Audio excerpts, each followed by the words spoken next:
Hello, Sumo fans. We're back. Welcome to March. The stormy March Basho, the chaos Basho. I mean, at this point, is it really any different? I'm just glad to be out of February. Yeah, the spring eternal hope is coming. We can get out of this cold ice stuff that we're dealing with. And we have a new Yokozuna. Yes, so yes. The what we hoped for to happen at any point in 2025 happened very early. And just get that right out of the way. Yes, and in a way, it's sort of it's a exhale, because it's like, okay, now the we've been doing this whole Terunofuji will he won't he dance forever, and then we didn't know if he would actually be replaced, and now it's like, okay, there's Yokozuna. Yokozuna's going to be there for some time, and now we can just worry about everything else or not worry about anything. Right. I mean, it's not going to be a problem. This is the first time since when that you had a Yokozuna come in and you're like, we're good. We're good. Like, as soon as Terunofuji showed up on the scene, we're like, well, let's start the timer. Yep. And it was like that the whole time. So good times awaiting. Lots of cool things that happened in the last one. So let's start at the top like we do and speak about the man, Hoshoryu. You all know he had 12-3, but with a, playoff, 2 wins in a row, takes the whole thing, new Yokozuna. So we just spent a whole month and 2 weeks celebrating. Now the energy changes a bit. Yes. Hoshoryu will be walking into his first tournament as not only the Yokozuna, but the sole Yokozuna. That's even more pressure. And, all the interviews say that he's hyping himself up. Just super, like, I want to go in there and fight and feel the pressure. And he seems aware of how much there actually is. Until you step in there and it's way worse than you predicted. Yeah. They've already thrown doing ring entering ceremonies at him, and he's got the new belts, he's got the new aprons, parades, TV appearances. So it feels like he understood the pressures of his rank immediately, which is good. But it like you had mentioned, once you get in that ring, it's a different set of rules. It really is. Like, you can, like everything in life, you can prepare on paper, but you have to feel the pressure. You have to be in the moment to really own it. And that's what's going to happen for Hoshoryu, particularly because there has been a lot of talk about, it was too quick, blah, blah, blah. He could just shut all that down by just winning this Yusho. Because then he would have it no matter what. Yeah, I would say Yusho contention is possible for him if he fights the way that he did in January. I would tell everybody 10-5. And that would be good. That would be fine. Yeah. I feel like unless he does a Zensho Yusho, there will be the doubters. Of course. And because he's so young, they just gave it to him. They should have given him another tournament. Now, if he does get the Yusho on his Yokozuna debut, I feel like that sort of just will get rid of that. There will be no doubting. But I will say realistically, he will not get the Yusho, but will have a good performance. And then come May, come July, that's when he'll really start owning the rank. Well, it's funny because he's got people right on his heels. He has, Onosato, who people predicted would actually make Yokozuna before him. And he's got Kotozakura, who just lost out on the opportunity. So it does create more tension for, if these guys really are made of Yokozuna stuff, they're going to really give it to him in March. I guess it's going to tell us a lot about them as well. Yeah, and it's also going to be an opportunity for everyone else lower down to get a Kinboshi. Yes. So if there's somebody, if Tobizaru thinks that he could pull a fast one and get a free paycheck out of it, though, there's a little bit. There's a big target. Hoshoryu perhaps doesn't have the Yokozuna aura yet. Yeah, I mean, there were definitely for Terunofuji, for Hakuho, for Kakuryu, like when you get into some of those fights, like just the energy in the ring, like the Yokozuna won before he even put his hands down. Yeah, like he just looked at the guy and it's like, and it's over.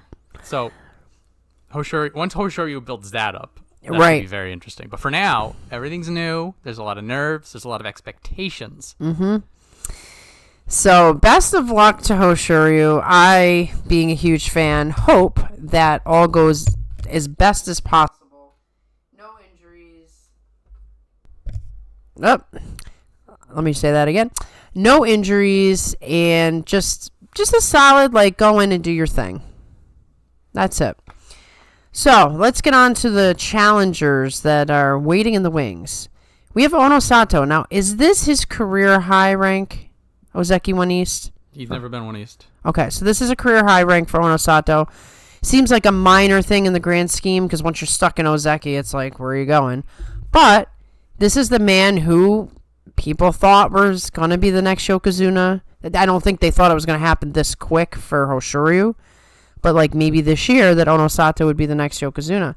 He had a 10-5, and it was a weird one. It was very weird. So he's still continuously getting decisive winning records. There's no 8 and 7s. It's 9 and 6. It was 10 and 5. On paper, looking back, it's just he got it done. 10 and 5 is also the what they call the Ozeki Kachikoshi. Right. Showing dominance. It does seem that he's still settling in to being Ozeki. And it does seem that people are figuring out ways to get in or to beat him. And this is now going to be where Onosato needs to ascend. Yeah, this is the moment. This is where a lot of guys have been trapped in the past in Ozeki, where they were good enough to get to Ozeki, which is quite the accomplishment.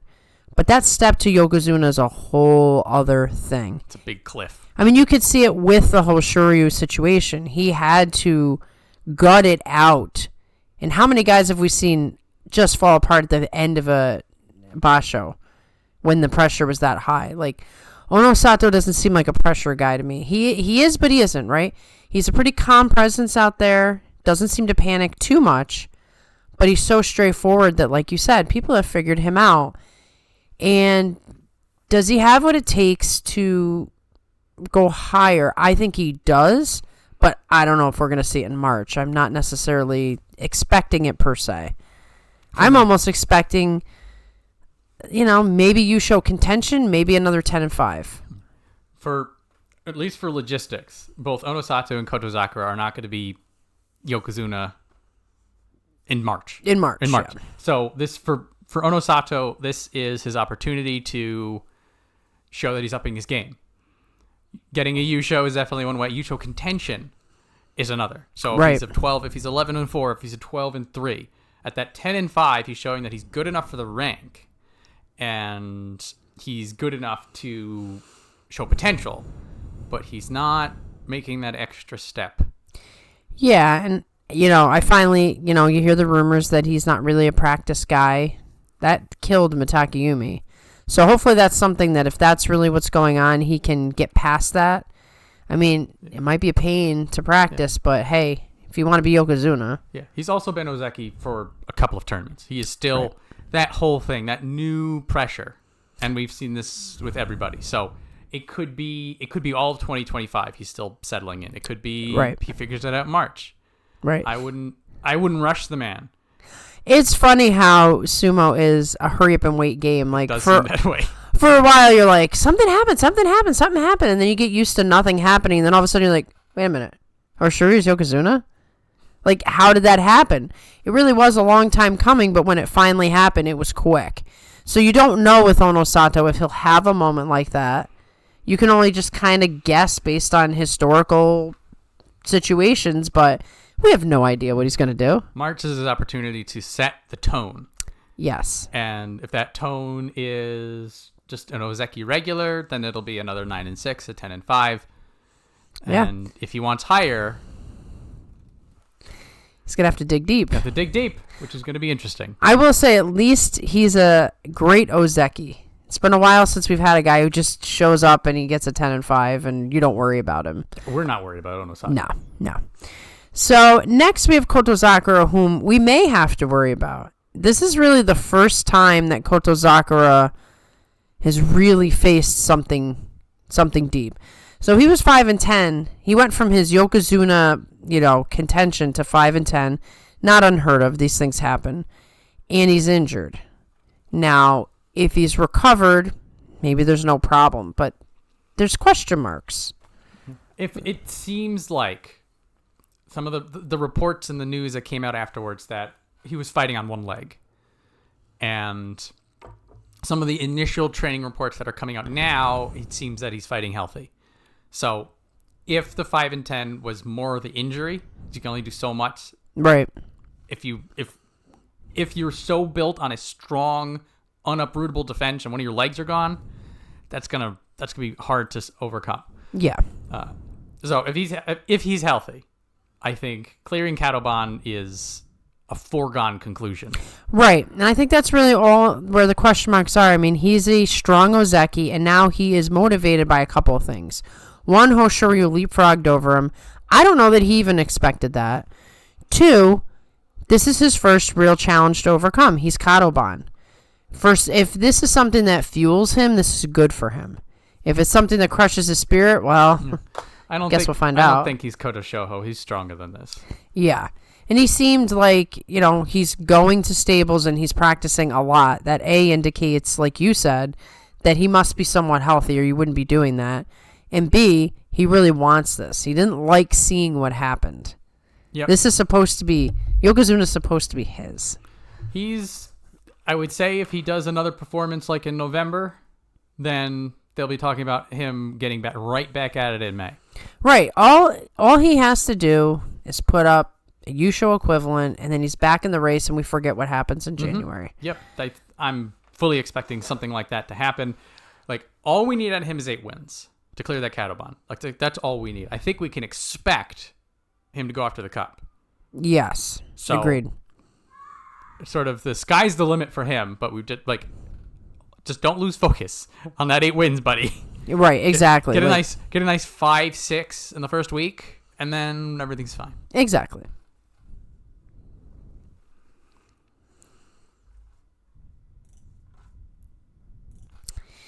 So, let us speak of Daieisho. Sekiwaki 1 East up from Sekiwaki 1 West with an 11-4. He is the king of Sanyaku. He cannot be held down for too long. Even when he has like some of these tournaments where he's dancing out of Sanyaku, he finds his way back up and he always finds himself right back at Sekiwaki 1 East. Mm-hmm. I don't know if he has the next level for Ozeki, but everyone on the list has to be very concerned when they have to fight Daieisho. Particularly if you have something you're rooting for in your tournament, like, Yokozuna runs and stuff. Daieisho does not care who you are. He will come at you like he is the Yokozuna. He has really come into form as like the top guy who's not an Ozeki. So people are going to be talking about him being on an Ozeki run. If he Yushos, he will be Ozeki. Yeah. Because he needs, mathematically, he was an 8-7 in November and got 11-4 in January. That puts him at 19 wins. Mm-hmm. So 13 or 14 wins, which would give you either Yusho or Yusho equivalent, would give him that 32-33. And because he's coming in with the Yusho, that is what they were considering for Ozeki rankings. I don't think that's going to happen, but people are going to be talking about it, and that's why. Right. I don't think so either. It just seems that there's just a little something missing in Daieisho. It might just be, his style of sumo lends to getting beat up pretty bad, so it's hard to maintain the same energy levels or the same power when you're fighting towards the end. I mean, he does it. I mean, every finger's broken on both hands. But I would say that it could happen. Like, it's probably not going to happen, but same thing. All of a sudden, he has one good tournament, and he's Ozeki. Yeah. So, something else to keep in mind is, now that we only have 2 Ozeki, I think they'll be a little bit more lenient if he does get those 13-14 wins. Right. It'll be about the quality, the style, like who did he beat in the tournament. Because I have seen, at least with Ozeki, there's a little bit more precedent for doing less than 33 wins if they want to. It's not as much of a... 33 is the goal, but they have shut people out for 33 because they didn't like their sumo, and they've let some people in. Even Goeido got in with less than 33 wins. Yeah, the Zenshu Yusho said a lot. Yeah, so I mean, if Daieisho, in some ways, all you got to do is one more good tournament. Focus for one tournament, and you're Ozeki. And something else to keep in mind. So if he does another 11-4, or even a 10-5, or even a 9-6, if he still has a strong outing, then in May he gets to try again. So this is sort of how Kiribayama turned into Kirishima. Right. Is that he just slowly improved until he hit a point that he was just on the run, and then he stuck on the run until it worked. Right. And Daieisho's capable of doing that. Yes. But it may not be now. To your earlier point, he will have those falters, and this is the similar issue that Wakamotoharu is also having. Both of them are sort of in the same boat, that they're a little higher up in years, so they're maybe a little bit prone to injury or being a half step behind, and that can sort of mess with this Ozeki energy. But safe to say, Daieisho is going to be a problem for everyone he fights. He's going to give everything he's got. He's going to be beautiful to watch. I'm always looking forward to Daieisho, and he is going to be a strong test for Hoshoryu in week 2. Yes. Because Hoshoryu, as we know, even in this past tournament, like, he struggles in some matches that he shouldn't. And Daieisho's the kind of guy that he could lose to and mess up his tournament. So, but I could say that about everyone on this list. Be worried about Daieisho. Be worried. Even if he's 2-10. Worry about Daieisho, because any day he just decides, this is the day I'm going to destroy your match, it's over for you. Especially if he has a 2-10 and he's like, trying to make some sort of difference. Like, this tournament's doomed. I'm going to wreck somebody else's tournament. So, Daieisho. Right behind him is Oho, 12-3. He jumped to Sekiwake when we were doing the Guess the Banzuke. It was a little like, what's going to happen?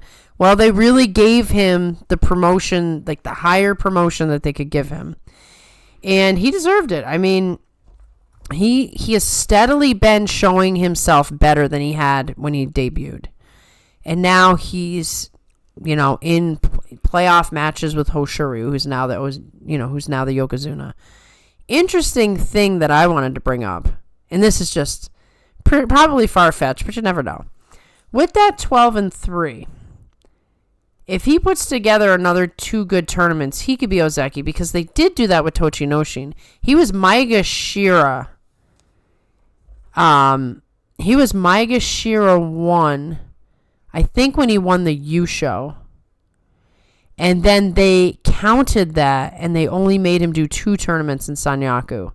Now, like I said, this is a far-fetched thing, but it is a possible scenario if Oho has decided, I am now 12-3 man, that he may not have to wait as long as some others have waited. At Megashira 3, which is where he was in January, I think that's about as low as you can get before they give it to you. Okay. So the counterbalance to all of that is, not only is he going to be having to deal with the Sanyaku curse, but he's also going to have to deal with the mental block that he can no longer be promoted. Right. So Oho is going into March with basically a mental worst-case scenario. Yeah, you have to hold the rank. You're not going to get any better. You'll get a half rank at best if you outscore Daieisho. And so temper expectations on Oho. Definitely. This new awakened Oho, the Super Saiyan Oho, like the prophecy has been fulfilled Oho, I think he's up to the task of staying in Sanyaku. I see an 8-7. I see maybe a 9-6. He could do better, but reasonable to say that his big test in March is going to be whether or not he can kick the curse. Right, particularly because with Oho, we've seen actually more inconsistency than consistency. We've seen flashes of who Oho can be, and they haven't materialized. And now all of a sudden we're just seeing more of who Oho can be. But have we even seen it 2 tournaments in a row yet? I'm not sure. So you are mathematically you're correct. Like, he gets another 12-3, and it's another Yusho equivalent. I can see rumblings in May. Mm-hmm. We'll see if he gets 10 wins in March. Right. I like to go way off the rails sometimes. Tuck this idea in the back of your head, and then in a month, it'll probably be circulating if things go the way that they are. Now, of looking at Sanyaku right now, we have Daieisho, we have Oho, we have Kirishima, we have Abi. I'd say Oho has a better chance of becoming Ozeki in general. Higher odds. Yeah. Abi has his problems. Kirishima needs to. We'll talk about him like imminently, but March is his proving grounds as to whether or not we can even have that conversation with him anymore. Right. And for Daieisho, he needs to do more than just 1 or 2 double-digit wins if he wants to jump up. Right. I mean, Daieisho at this point is just sort of stuck. We always talk about that ceiling. The ceiling. And he's been stuck there for quite some time. Oho is brand new into that torment. Yes. So we don't even know. He's not even tested enough to know if he can handle the torment. And then, like you said, we're going to get to Kirishima and all that comes with that baggage. So, Oho, I'm looking forward to fighting Hoshoryu again. Yes. They should have a nice rematch. They're going to have a great rivalry. Yes, and I love the rivalries. So, glad that Oho has gotten himself into this position. So, let's speak about the man Kirishima, since he's been brought up already. Komusubi 1 East, up from Maegashira 1 West, with an 11-4. So, there were moments of Ozeki Kirishima, and there was a little bit of excitement again. But we still don't know exactly what we're dealing with Kirishima right now. Yeah, this run of 10 wins, well, like, it was like he was the Ozeki again. Right, and if you had started off the tournament, you would have said, oh, well, maybe he's... We was 0-3 right here, and we were like, oh, man, this sucks. Now, he did fight Hoshoryu, Onosato, and Takanosho. But these are guys, with the exception of Takanosho, that he's fought in, many times, and it was possible for him to win, unlike some others. For quality of sumo, you're like, these are understandable losses. Yeah. For March, we need to see whether January was a flash in the pan. Mm-hmm. Because he's had physical and mental issues. Yeah. And so that 10-win chunk, it seemed like those problems were gone. Right. Which was very, very nice. And then we just don't know, depending on the injury, it could be like the Takayasu thing where there's back spasms and flare-ups and things like that. That could be the problem. And that would explain why there's an inconsistency where it's like, oh, I feel good this tournament. Let me show what I can do. Oh, I feel terrible this tournament. This is what we need to find out. This is what we always say. 2 tournaments is a pattern. Yep. We always have to rule with that. So if Kirishima gets another double-digit wins also at Sanyaku, which is that 1 rank difference between Maegashira 1 and Sanyaku has a lot of changes to it. Yep. He gets that double digits. The Maegashira 1 they will definitely consider for an Ozeki promotion. Yes, especially because he was Ozeki before. Exactly. So then we could be like, okay, maybe he's on the run. Maybe he's on the roll. If he's... even a little bit tentative, they'll just wipe it away. Well, even if he's a little bit tentative, then we know, okay, he's not going to be getting his old position back right away. The tough thing about that is, you get older and older. I mean, it's one thing to be Terunofuji who goes all the way down, so you have, lesser competition. Kirishima getting stuck in Sanyaku the way he is, if he's got injuries he's dealing with, is going to cause a problem for him. That's what happened to Takakeisho, where he got as high as he could get, but not fast enough. And now you're kind of flopping around, fighting the hardest matches and not getting anywhere. And that's what I'm kind of worried about with Kirishima is he has to make a move sooner or later because time just keeps ticking. You get a little older, the injuries get a little worse. He's got to make a move soon, or he might just be another guy who was in Ozeki and just couldn't get back. This is what we're going to find out in March. And this is going to sort of be like level set for all of us. Yeah. Help us with our expectations. We've been burned so many times before. So many times. Doesn't it kind of feel like this is a major reset tournament? Because in a way, again, end of January, it's sort of like we get everything we wanted. We got our Yokozuna, Terunofuji. We don't have to worry about his health anymore.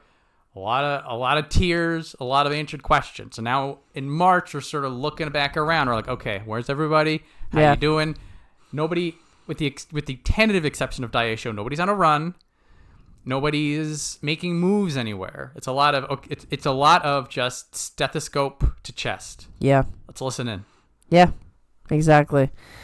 So we will see what happens with our friend Kirishima. I'm looking forward to it. I hope he has a couple of really good matches. Where he is, he's primed to have the best matches. So now let's speak about Abi. What an enigma this Abi is. 7-8 and held on to Sanyaku. We correctly predicted that in the Guess the Banzai. That does happen every once in a while with 7 and 8 Sanyakus. So this is a second chance. Yes, a second chance to prove that he belongs in here. In the past, he has... Every time he's fallen out of Sanyaku, he's able to get back. It's just a matter of holding on to it that seems to be his problems. Also, in January, week 2, he had some issues.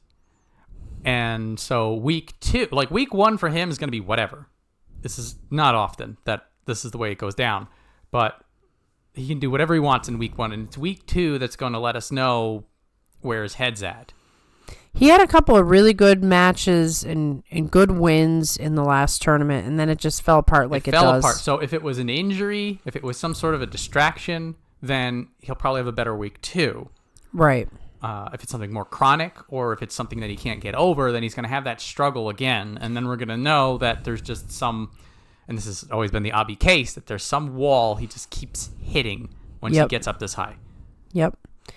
And, I'm sure he is aware of it, but we have no clue exactly what's going on with him. He's a pretty passionate fighter and has a lot of big, lofty goals, but things have not all come together to make that possible. I mean, interesting that, we haven't seen a Yusho from him in a while either.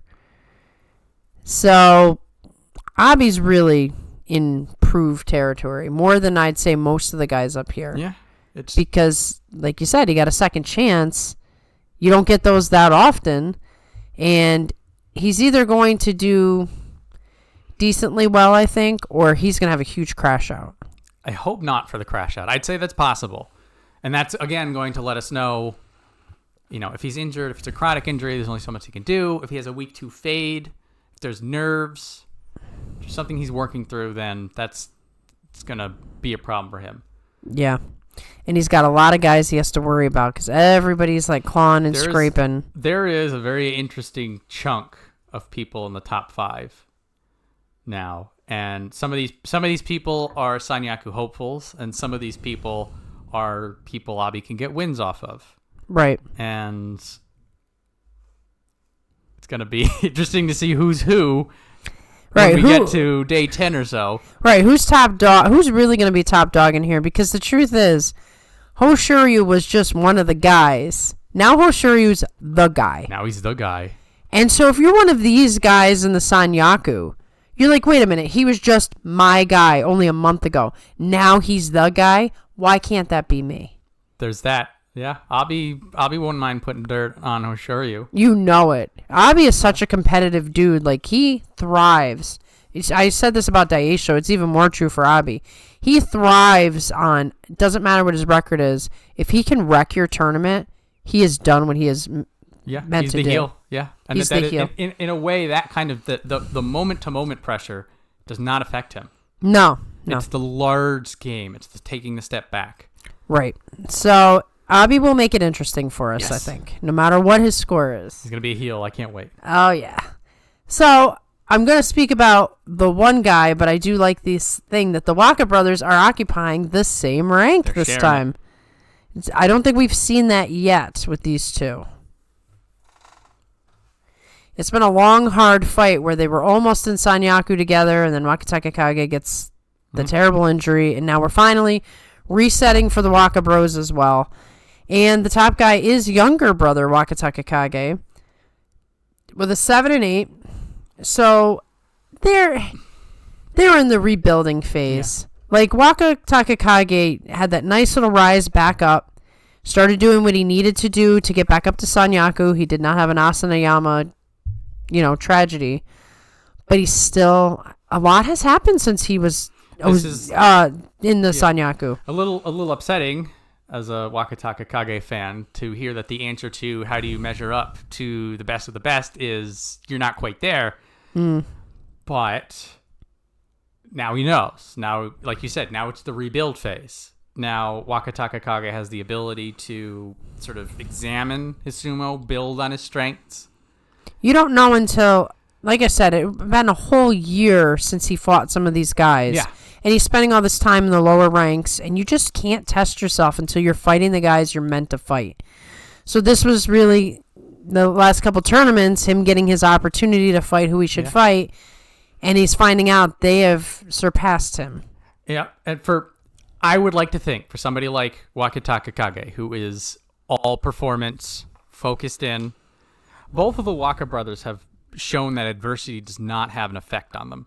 Right, they'll keep going. They'll keep going. So the hope is that he's like, okay, I need 8 wins and I'm back in Sanyaku. And so he has to figure out how to get those 8 wins. Mm-hmm. And those guys train together so they can do all kinds of crazy stuff to each other. Yes. So, yeah, I mean, it'll be interesting because he could throw a real wrench in the plans of everybody else if he can get to that next level. Yeah, because he's a talented guy, but he has been surpassed. He's been surpassed, yeah. The level of sumo, and in a way, it's sort of nice for sumo as a whole at the expense of Wakatakage. Right. He's like, sorry, buddy, but you're proving that the sport is getting up in terms of excitement, in terms of raw talent. Mm-hmm. So let's do the counterpoint with Wakamotoharu, who is the older brother, and only one more loss than Wakatakage, but to me it felt a lot worse. 6-9. Makikoshi beaten very decisively in January. He's looking lackluster. That's the concern. It isn't just that he's losing. He doesn't have the spark, that exciting, like on the edge. It's just everything just doesn't look right. I feel like people are learning not to let him have those moments. Like I feel like everybody sort of got into a huddle and they're like, you don't get these guys up on the rope and lean on them. They will beat you. Mm-hmm. So for Wakatakage, because it was his first time back in Sanyaku after a long while, a lot of this was, let's see what happens. And now that we know what happened, it's like, go back to the drawing board. Now we come back. Mm-hmm. For Wakamotoharu, this has been more of a pattern. Because he's been up here. He's been up here, to his credit. Mm-hmm. Him and Daieisho have been mainstays in Sanyaku. And for Wakamotoharu, he's in this cycle of reaching Sekiwake, maybe making eyes at a promotion, or at least building the case for one, and then falls apart. Mm-hmm. So for March for him, it's a little bit more pessimistic because like even in a win, you're still on the back foot. Because like if he gets his Kachikoshi, if he gets another 10-5, if he sort of has a return to form, then he's back to Sanyaku, and then it's sort of the larger question, sort of like what's going on with Abe. It's like, okay, well, you can make your way back, but you can't hold it. Right. But if he has another problematic tournament, now we're thinking, oh, is he losing his edge? Sort of like you said, that spark seems to be gone, the urgency. It's a little bit more lower in terms of energy and hope. Especially because he is older. Yes. And as I said earlier, each year it gets a little bit harder and a little bit harder. You don't have that much time as an athlete. Any sport you do, you really don't have that much time. On one hand, you got to let the really young guys take their time, but then there is a threshold where time is running out, and it happens very quickly. I'm not saying we're there with Wakamotoharu yet, but I'm starting to hear alarm bells like if things continue this way and you don't change, that's where you're going to be at. Yeah. And like many before him, like Takayasu, like Tochinoshin, like Mitakeumi, like Shodai, we have seen this pattern. It's not that it's bad. It's just that if you're looking to these people saying, are you going to be the next Ozeki? Are you going to turn it around? It's just like that ship is starting to sail on him. Right. And, you can still have a great, wonderful career as a sumo wrestler and never make it to those heights. But if that's what your goal is. That's what your goal is, exactly. Right. And some guys, that's not their goal. That's not Ura's goal, for instance. Ura's just out there to have a good time and fight as long as he can. But Wakamotoharu's goal is to go higher. And so, for that sake, it's getting a little dicey, and it might be time to, do what you need to do to go a little bit higher. If possible. Show us what you got, Wakamotoharu. So now, in that vein of discussion, we have Gonoyama, 8-7. He's finally starting to come out of whatever funk he was in, but he's still not. He's not that great in the sense that he gets these fusens, and he's 8-7. So without that fusen, against Terunofuji, it is Terunofuji. Does help to be lucky sometimes. Yeah, so it's kind of good news, but kind of not good news. I think I brought this up in the recap show, but it is no less important. look at the 7 losses. Daieisho, Hoshoryu, Kotozakura, Onosato, Wakatakage, Takanosho. If he starts to win against these people, even Shodai, then he's in Sanyaku. If he keeps losing to the people at the very top, he will never get higher than this. He'll just be mid Maegashira. Upper Megashira. Yeah, I mean, he could possibly stay here, but he's going to... If he loses to all those guys, then he can't beat the other guys as well. Yeah, I could see him dropping to mid at this point. This is what's happening with the Tommy Fuji. Right. Yeah. So, poor Tommy Fuji. We'll get to him. Yeah. So that poor for guy. Gonoyama, maybe it's better to be lucky than good, but take it. Hey, he's not the one who writes the Fusen. He just shows up, and then they give him a win for it. Right. He didn't schedule the matches. So that is what we are. That is the pulse of Gonoyama. If he keeps consistently losing to Sanyaku, to the Ozeki, if he can't get wins out of those people, then this is his ceiling. Right. If he can start to find a way to win against even Kirishima and Abi, right? Oho, some of these struggling or uncertain in their rank guys. He can start getting these. He can be in Sanyaku in May. Right. And we'll see. Like I said, 8 and 7 doesn't really give me lots of confidence. But then again, it's all you need. It gets down to the math. Like if he can just 8 and 7 his way up, then he's got it. Yeah. He's had his struggles. He's coming back.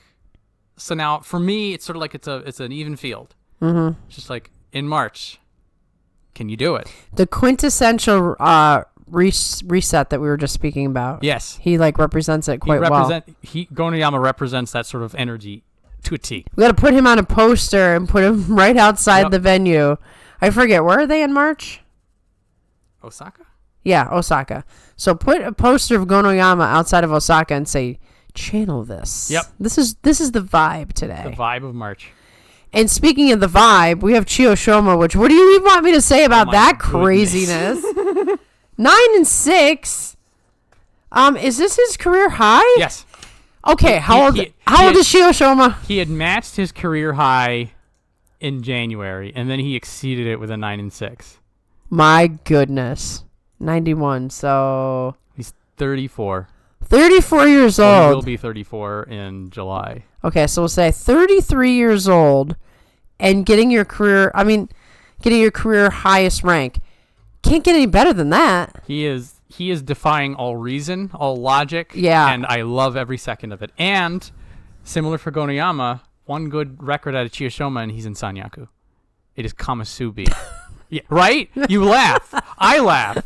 The words coming out of my mouth make no sense when they come back to the ears. I definitely don't laugh to disparage. I laugh because I don't know how to comprehend. There is nothing. The last time he did this, he went on that crazy run. We were saying similar things 2-3 years ago. We're just what is he doing up here? Do people realize it's Chiyoshoma? Nobody notices. He just keeps doing it. This guy is made of special stuff, I would say. Whatever second win that he cracked when he came back in, he is just riding. And it's fantastic. Crazy. It's absolutely fantastic to witness. This is what I say all the time. If you claim to be the greatest sumo predictor, I don't believe you. It's not possible to predict this sport. This is wild. Also, couldn't have happened to a better guy. Of course. Yeah, I mean, you just kind of roll with the punches, and these weird things happen. Things that, okay, I've been looking at the math for 7 years. This has only happened once in, so many years, and all of a sudden it's well, this is the thing. That's why you can't predict it, because human beings can do stuff that is outside of the expectation. And Chiyoshima, he embodies it. He does. He gets his own poster. It's a different vibe. I'm looking forward to the big picture for Chiyoshoma, how he handles. Yeah, I mean, you can't even the state of things. You can't even use our 2 basho rule with him, because he could even have 2 good basho and then a bad one. He could have 4 good. Who knows? He's not supposed to have good bashos, right? Statistically, we're already outside of the realm of possibility. So now I just throw my hands up and say, All right, we'll just watch. Just watch. No more predicting for Chiyoshoma. And good sumo. He does it. He does it with fun, with crisp speed and technique. He's gonna fight Hoshoryu. Sure is. Oh my goodness! Could you imagine the Henka not Henka versus the Henka, and then they're just like shuffling around the ring? They'll swap positions. Yeah. On the tachiai. Oh my goodness. They'll both do a 180 degree. I actually saw. I couldn't believe this was a real thing. A guy do a Henka where he did leap over the guy. Hey. Like completely leap over. I'm like, and you're watching. You're like, that is some Matrix stuff. Like that doesn't look like you could really do it. But it was not edited in any way. It's like, no, you can do that. And Chiyoshoma's capable of doing that same kind of thing. And you just picture, like, how does Hoshoryu approach that match? Is he, like, he's not worried, but at the same time, does he prepare for the Henka? I don't know. Should be interesting. I'm going to look forward to that match. Now, we get to speak about Tobizaru, who is just... He just keeps writing his own stories over and over and over again. From a sumo standpoint, 7 and 8, he got a nice, like, little demotion. He has had favorable luck in the past. This is all related to who's around him. There was possibility he was going to get suspended this tournament. It did not happen. So we are going to get to see Tobizaru in the top, 3 spot. He'll fight all the top guys as well. He's very close to making Sanyaku. He's always kind of dancing right there. I do wonder, with all the stuff and all the drama in the background, is it going to mess his mind up, or is it going to fuel him to do like even more crazy monkey antics that are unpredictable? Could be an X factor. If he shows a lot of nerves, then it's something that affected him. Because he's not really a nerve guy. Not really a nerve guy. So like if it's very tentative, if he's sort of like doing a lot of like pushing back and not really being aggressive. Right, like defending his position instead of like trying to rip your fingers off. If you do that kind of thing, then it could be that Tobizaru is just gonna have a bad tournament because of the controversy. Yeah. And unfortunately, even if he has a good tournament, he's struggling it out. Like we've always talked about how he's in this top 5. He gives it, he gets it. Credit for him to living in one of the most dangerous places in sumo right now for a rank and filer. To be constantly living there, constantly getting pummeled, and still being able to maintain the rank. Yeah, it's a tough road for Tobizaru, because for a while, when he first came up to the top division, it just wasn't even certain if he belonged there, if he just sort of lucked his way in. But he's now fought well enough to secure his spot. Like, this is his spot. But, like we always say, is this it? Is this over for him? Or so, in terms of him getting back to Sanyaku, mathematically it's possible, but unfortunately he's got both Waka brothers, Gonoyama, Takanosho. There is a lot of people up here who, if they put together a good record and they have a fairly reasonable chance of doing so, they're going to reach it before him. Right. Even just having the tandem of the Waka brothers is a little intimidating. This is a wall. This is a wall. They want to go up together. They do. So he's gonna need, like, if they both get Kachikoshi, like he's on the waiting list. Yeah. So probably not going to do another Kamasubi touch and go. And again, we'll see what the controversy does, or he could just roll right off his shoulders. Right off. Maybe he just flies. He just flies again. We're gonna find out a lot about Tobizaru in this tournament in terms of how does he endure hardship. I don't want to say I root for hardship, but I root for, progress through hardship. So I am fascinated to see if he's affected or not, or if he finds a way to actually use it as fuel. Like, I'm not having a good time behind the scenes, so let me go in there and, like, put in some good sumo and get something for myself, So, yeah. And appropriately, he is matched up with Takanosho. We like when these pairings work. Takanosho has had a really weird couple of years. Extremely weird couple of years.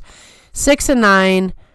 He really fought way better than that record. Better than that 6 and 9 does not do it any sort of justice. It was not a Wakamotoharu 6 and 9. No, that is a perfect example of how different a 6 and 9 can look. Yeah. So he tried his hardest, but he just was outmatched. That's the position he's unfortunately in with whatever the situation is. I know he is recovered from injury, so I'm not necessarily thinking the injury's there, but did it, take him back a step to where, just like Wakamotoharu, people are now just that much better. So while you might be healthy now, you weren't able to progress the same level that everybody else was, and now you're kind of left sitting here in Maegashira 3.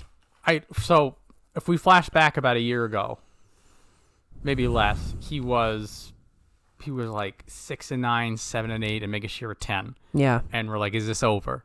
Mm-hmm. From that perspective, he's completely turned it around, because you look at him at 3 West and you're like, he's going to be a problem for people, the way he's fighting. He should be.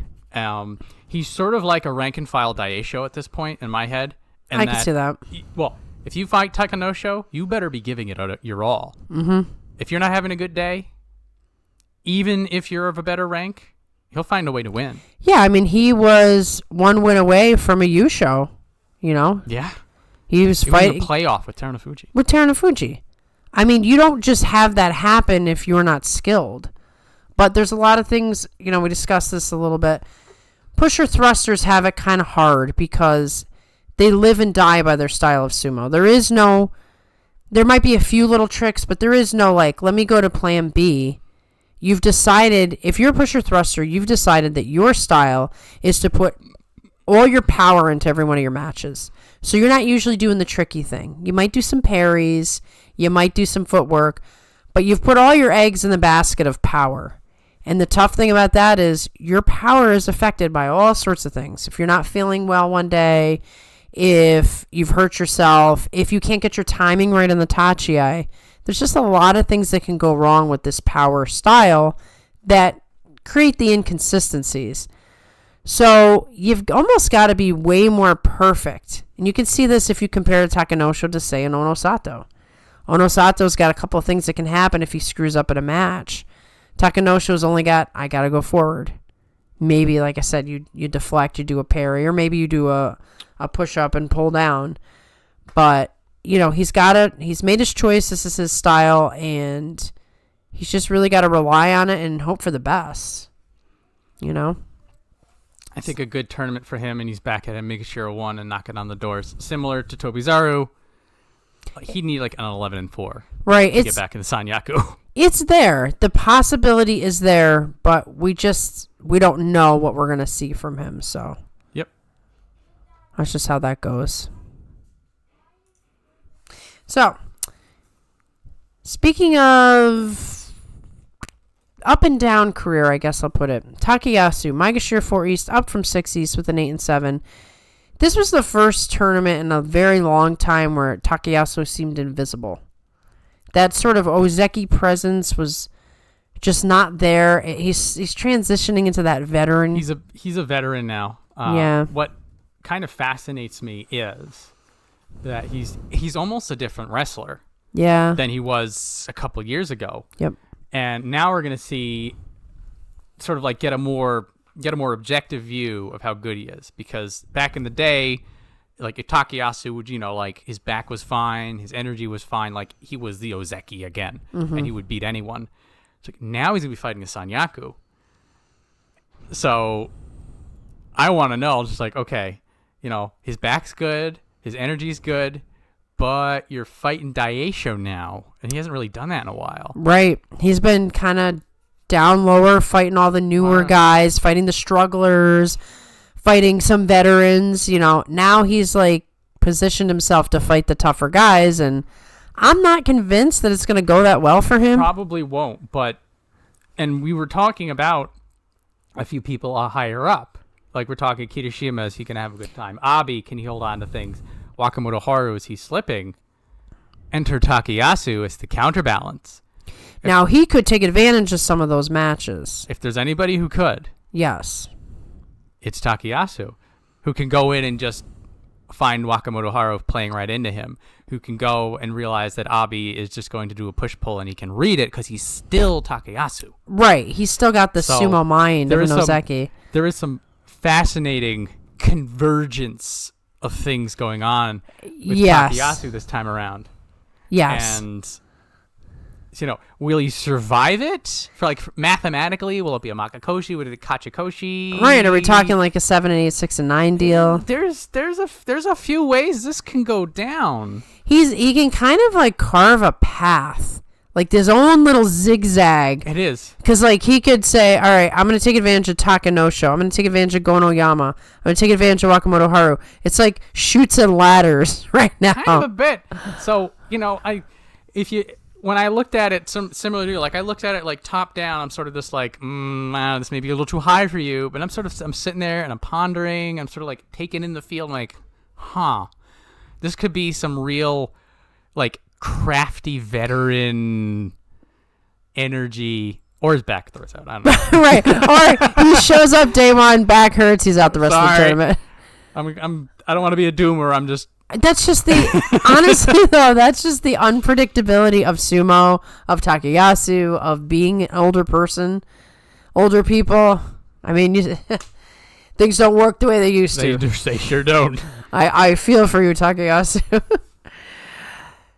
Well, best of luck to Takayasu, and best of luck to Ichiyamamoto.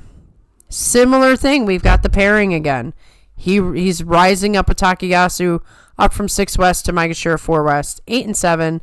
This is a career high for him. He went from career high to career high. And the thing is, neither of us thought that was going to happen. No. I know JJ just assumed that this would happen. Shout out to JJ.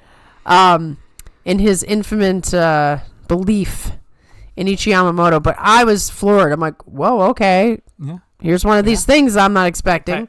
Like at this point, I'm like, you know what? Show me what you can do. I'm going in with no expectation.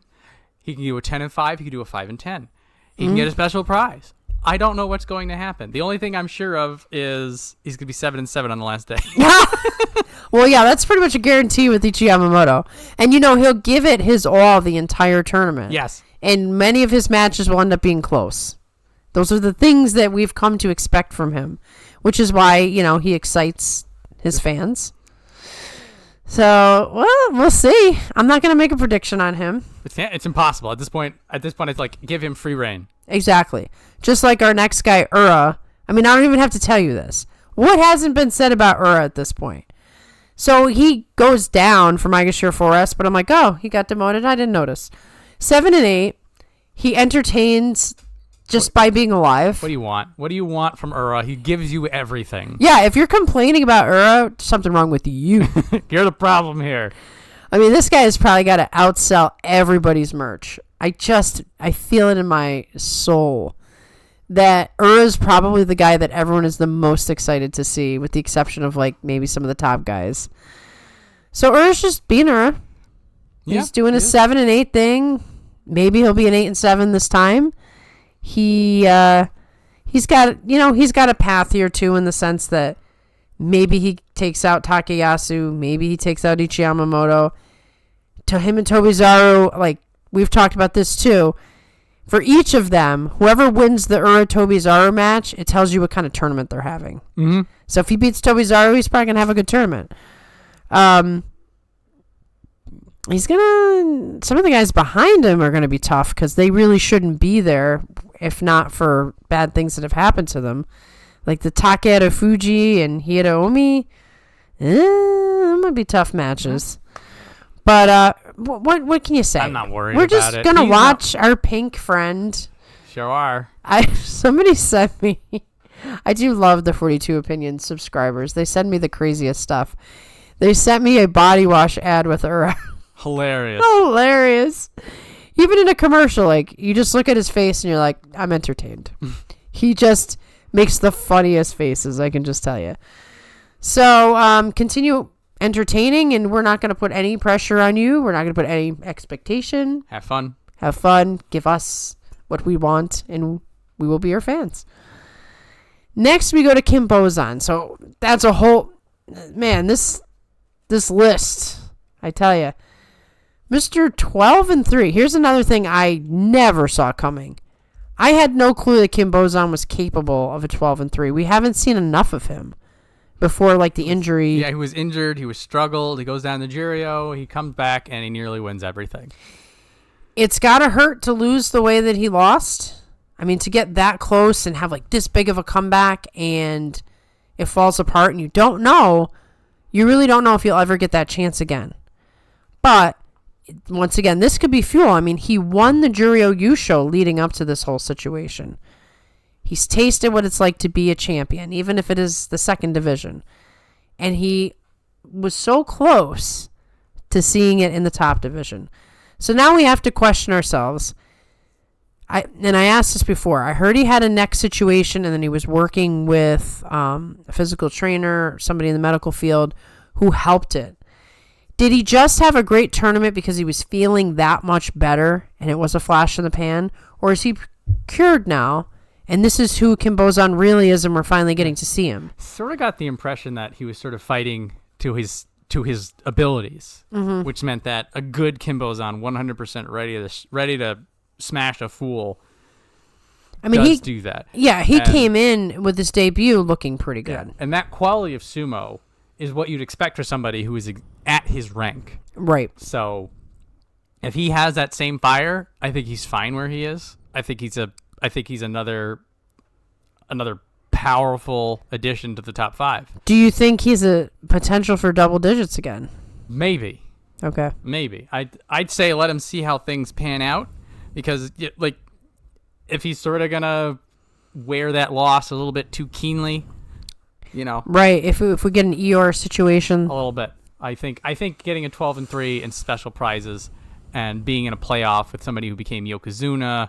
You walk away with that, you're just like, I think I did pretty good in January. Yeah. So if you don't think that, then you're not going to succeed. But towards what you were saying before, if you're looking at this saying, I'm probably not going to be able to do that again, and I lost it. That is right. Yeah. I'm expecting good things from him if he fights anywhere nearly as well as he did in January. It'll be an interesting first week. It doesn't matter in some senses, but maybe for someone like him, it does matter his first week. Because we're talking about a carryover from losing a heartbreaking loss in the Yusho playoff to starting again. If he starts off really strong, that's a good sign, I think. I think it's a good sign that he could carry it over into week 2. Now, our next man is a struggler at this point. Hiromi, Maegashira 6 East, down from Maegashira 5 West. Only a 7 and 8, but things are just going backwards for him. He is basically getting pushed backwards every step of the way. He's not being as competitive with the top guys as he was when he was doing great. He's losing matches that are kind of close, but at the same time, like, he's caught on the back foot. He's getting a little bit overpowered. He is smaller than, a lot of the top guys, but he's lost something. Once again, that spark, that push, that drive to be the best. He's looking a little defeated, perhaps. He sort of got muscled out, and not just literally, because his tachi can almost get anybody done, but sort of like in terms of strategy, in terms of handling the pressure. Yep. So there was a lot of bad Banzuke luck for him, which just sucks, because he had a 10 and 5 and they didn't touch him, and then he got a 7 and 8 and they dump him. I'm like, come on, guys. I know, give the guy a break. Can't get a break. That certainly doesn't help. I feel like this is sort of a time for him to sort of zoom out and sort of work on the big picture. Mm-hmm. And the last few tournaments sort of showed that he can't stick to it. That whatever got him to Kamasubi and got him to 10 and 5 as Kamasubi, like whatever, he couldn't sustain that. Yeah. And could have just been like a lot of things worked out for him and then they all diverged. It could be that, who knows, maybe just things worked out for him and then they stopped working out for him. He is 24. He's got plenty of time, and if he starts like sort of the slow build resets, he does have the potential to go back to where he was. Yeah, I mean, sometimes when you do this slide down and you start to get to fight people who are a little bit, maybe a little bit lower than you in capability or equal to you, and just getting that practice will help you because, any sort of fighting experience helps you to rise up. So sometimes some guys got to go down a little bit to get what they need that's missing.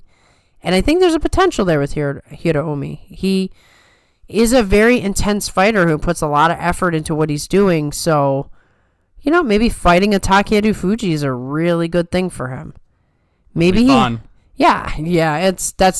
Imagine that, Tachi, man. Woo! We are gonna hear a crash like you've never. Wave. Yeah, the whole ring's gonna. I'm excited for that match.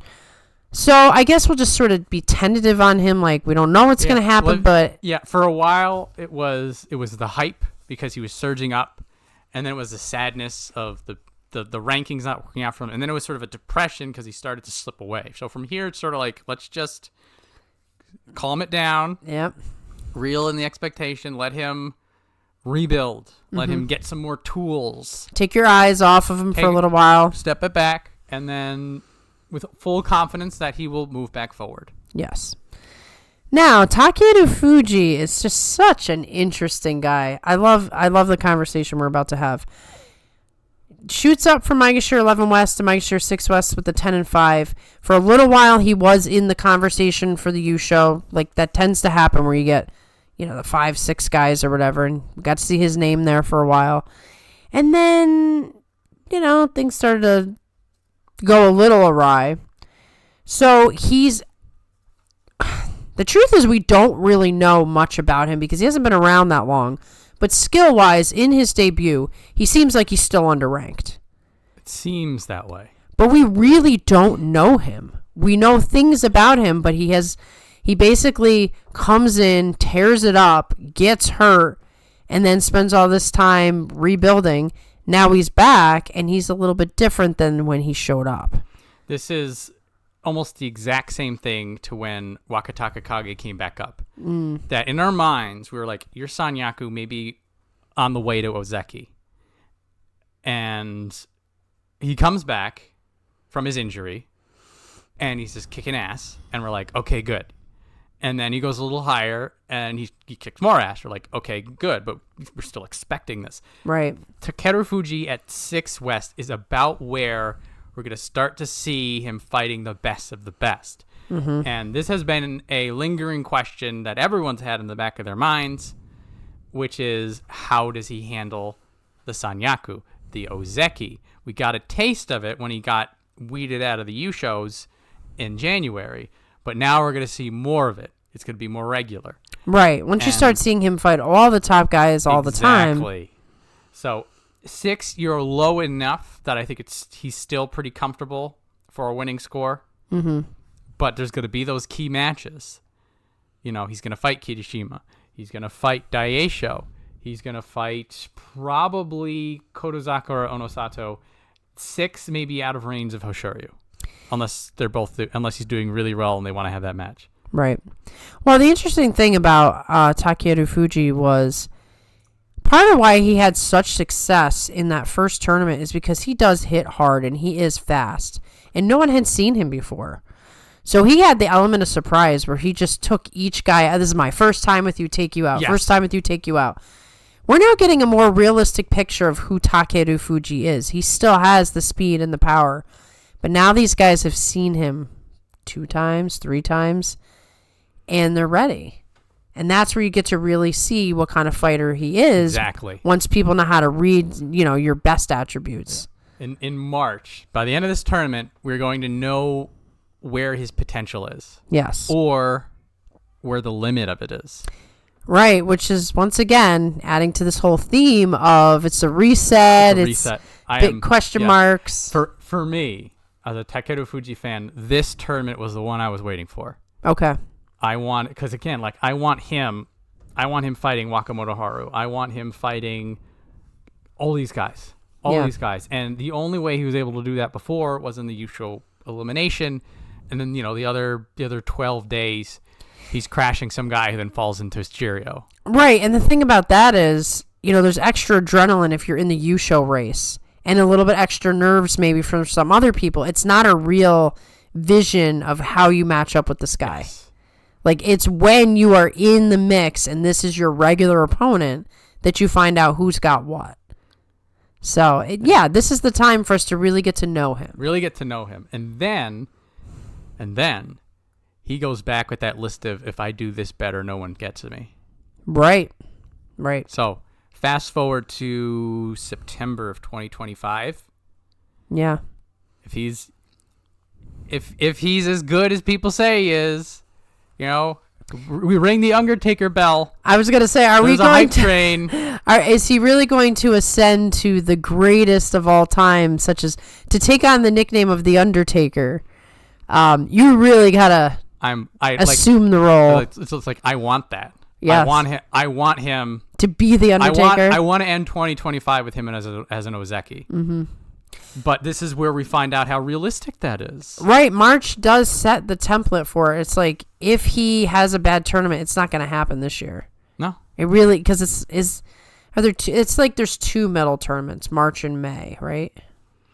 Because or is it May and July are the medal ones? Yeah, if he can get to Sanyaku in July, it's July, September, November. Okay, that's the 3. Yep. Okay. And if he gets like a 7 and 8 and 8 and 7 here in March, roll that calendar back a bit. Right. Exactly. So it's crunch time if you're looking higher up. Yes, and I feel if anyone's deserving of that kind of lofty speech, it's the guy who they ring the Undertaker bell for.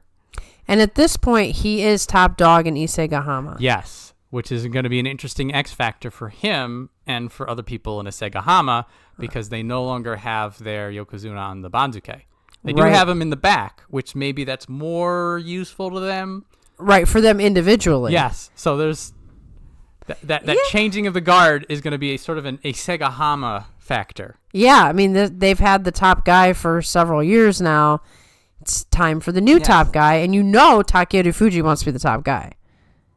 You know it. Well, he's a pretty competitive dude. So let's see if he can live up to all the hype that we've put on him and more.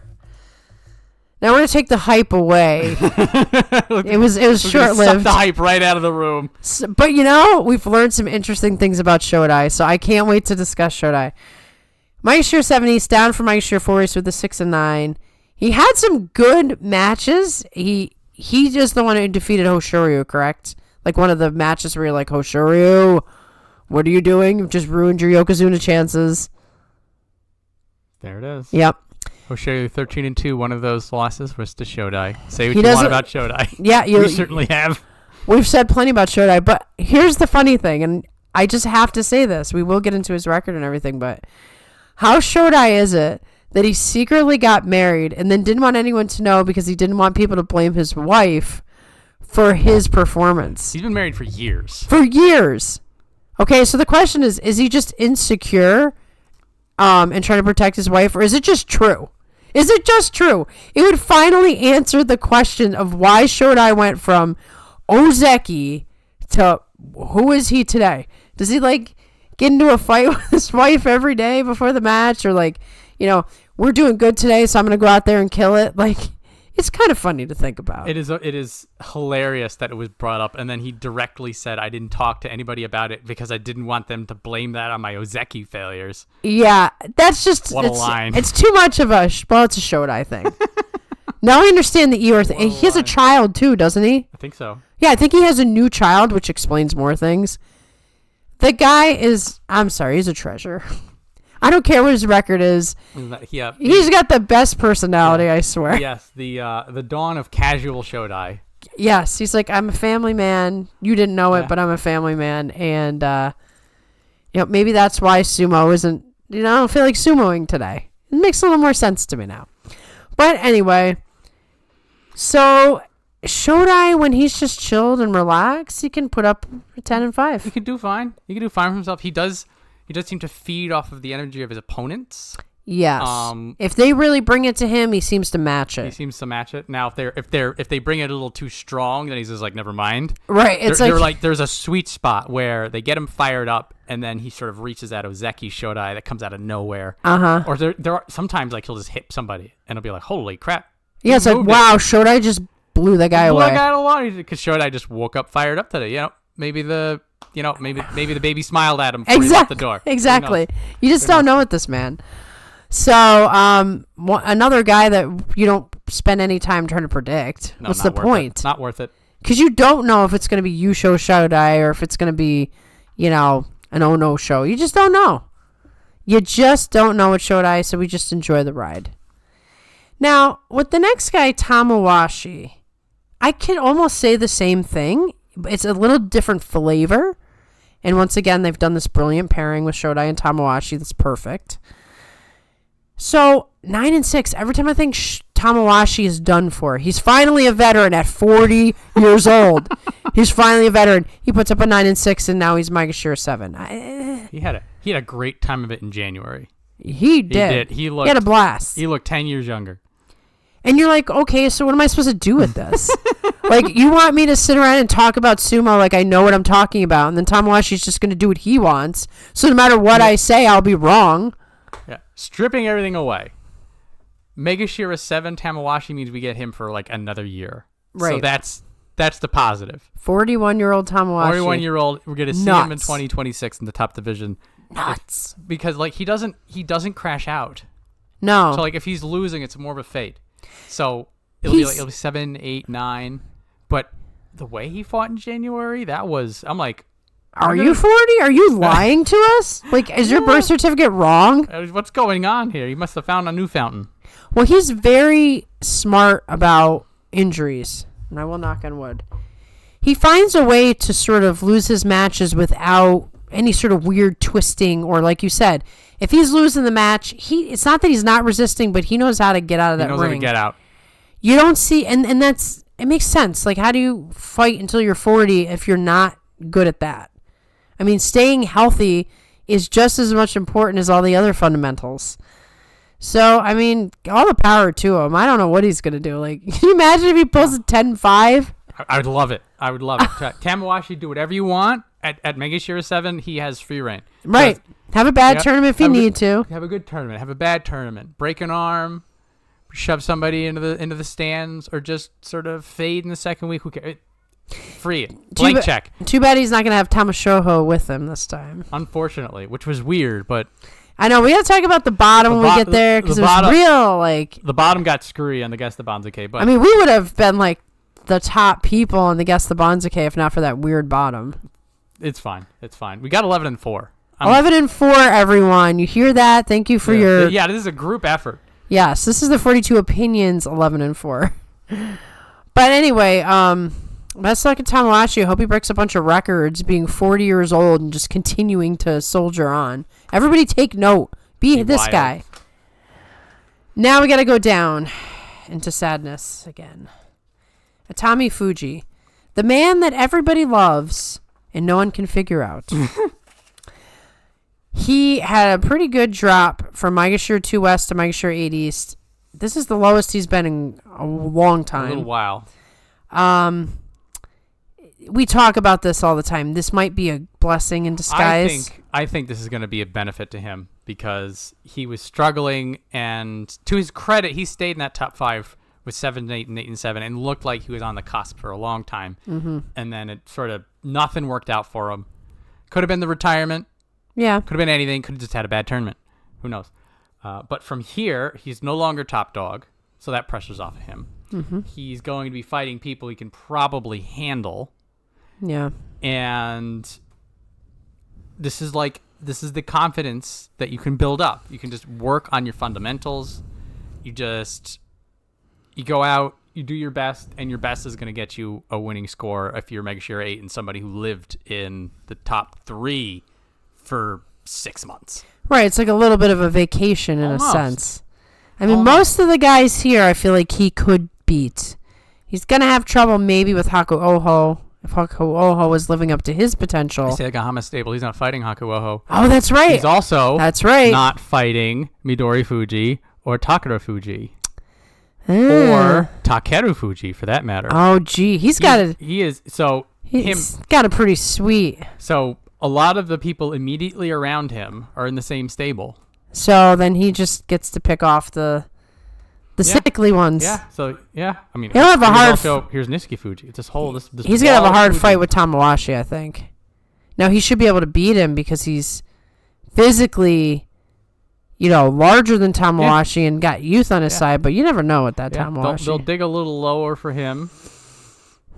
in order to get some of these matches because you have this big block. Yeah. So he can use that to his advantage. And then he gets to go home and he gets to go to Midori Fuji and be like, oh, how was that match with Aonishiki today?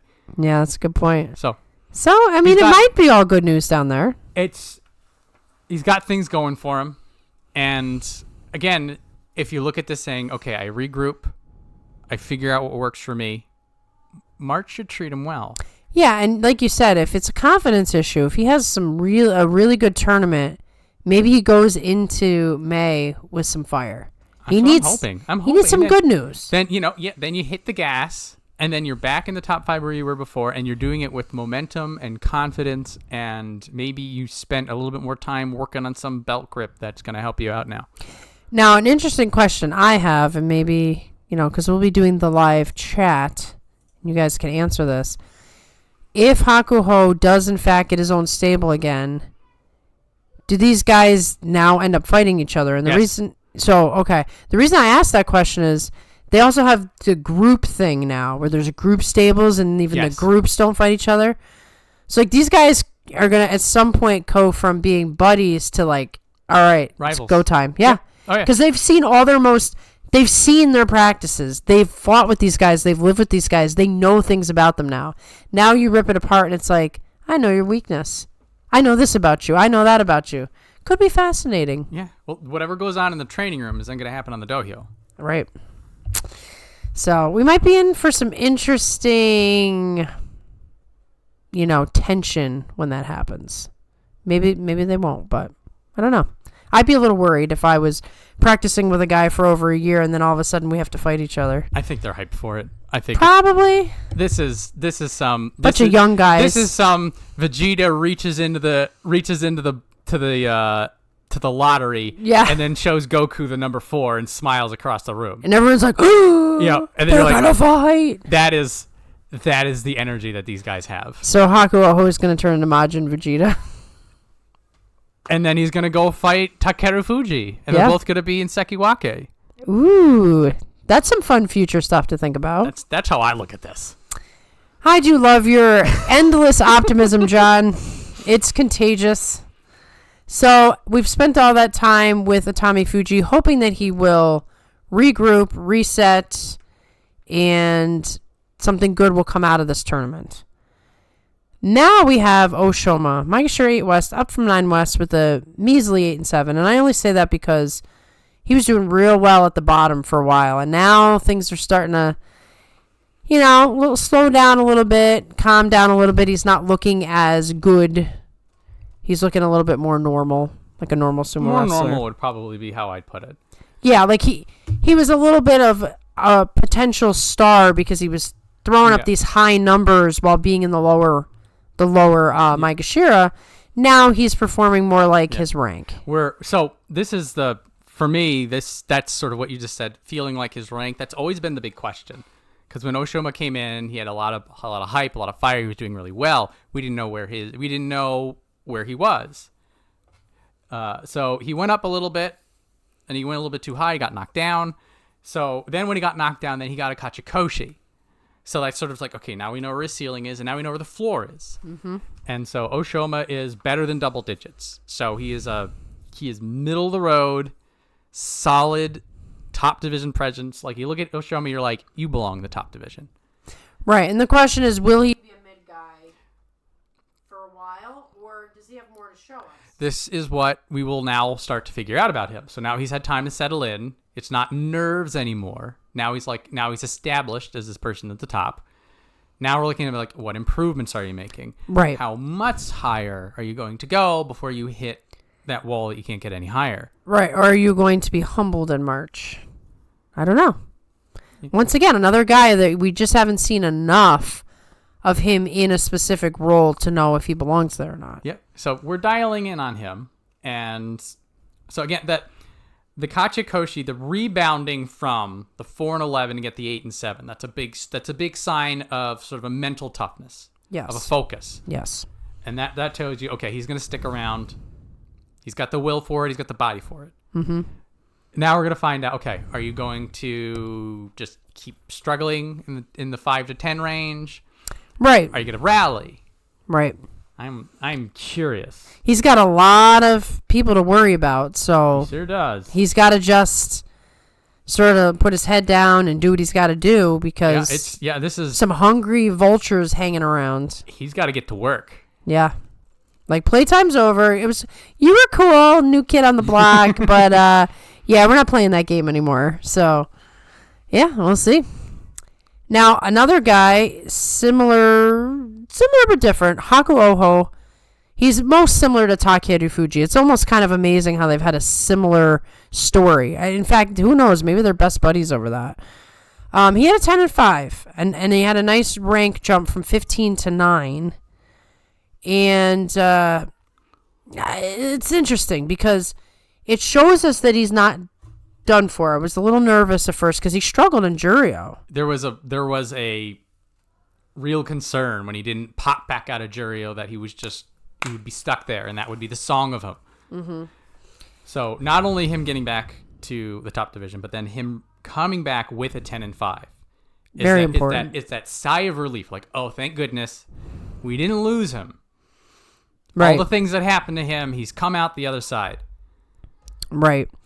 But we're still in a position where we don't... This is his highest rank. So we didn't get to know him very well. He comes in just like Takeru Fuji, really, really like hot and like this is the future. I mean, Hakuho named him after himself, for goodness sakes. Gets the injury. Well, he didn't get injured. He just decided to have the preemptive surgery because the shoulder is a problem.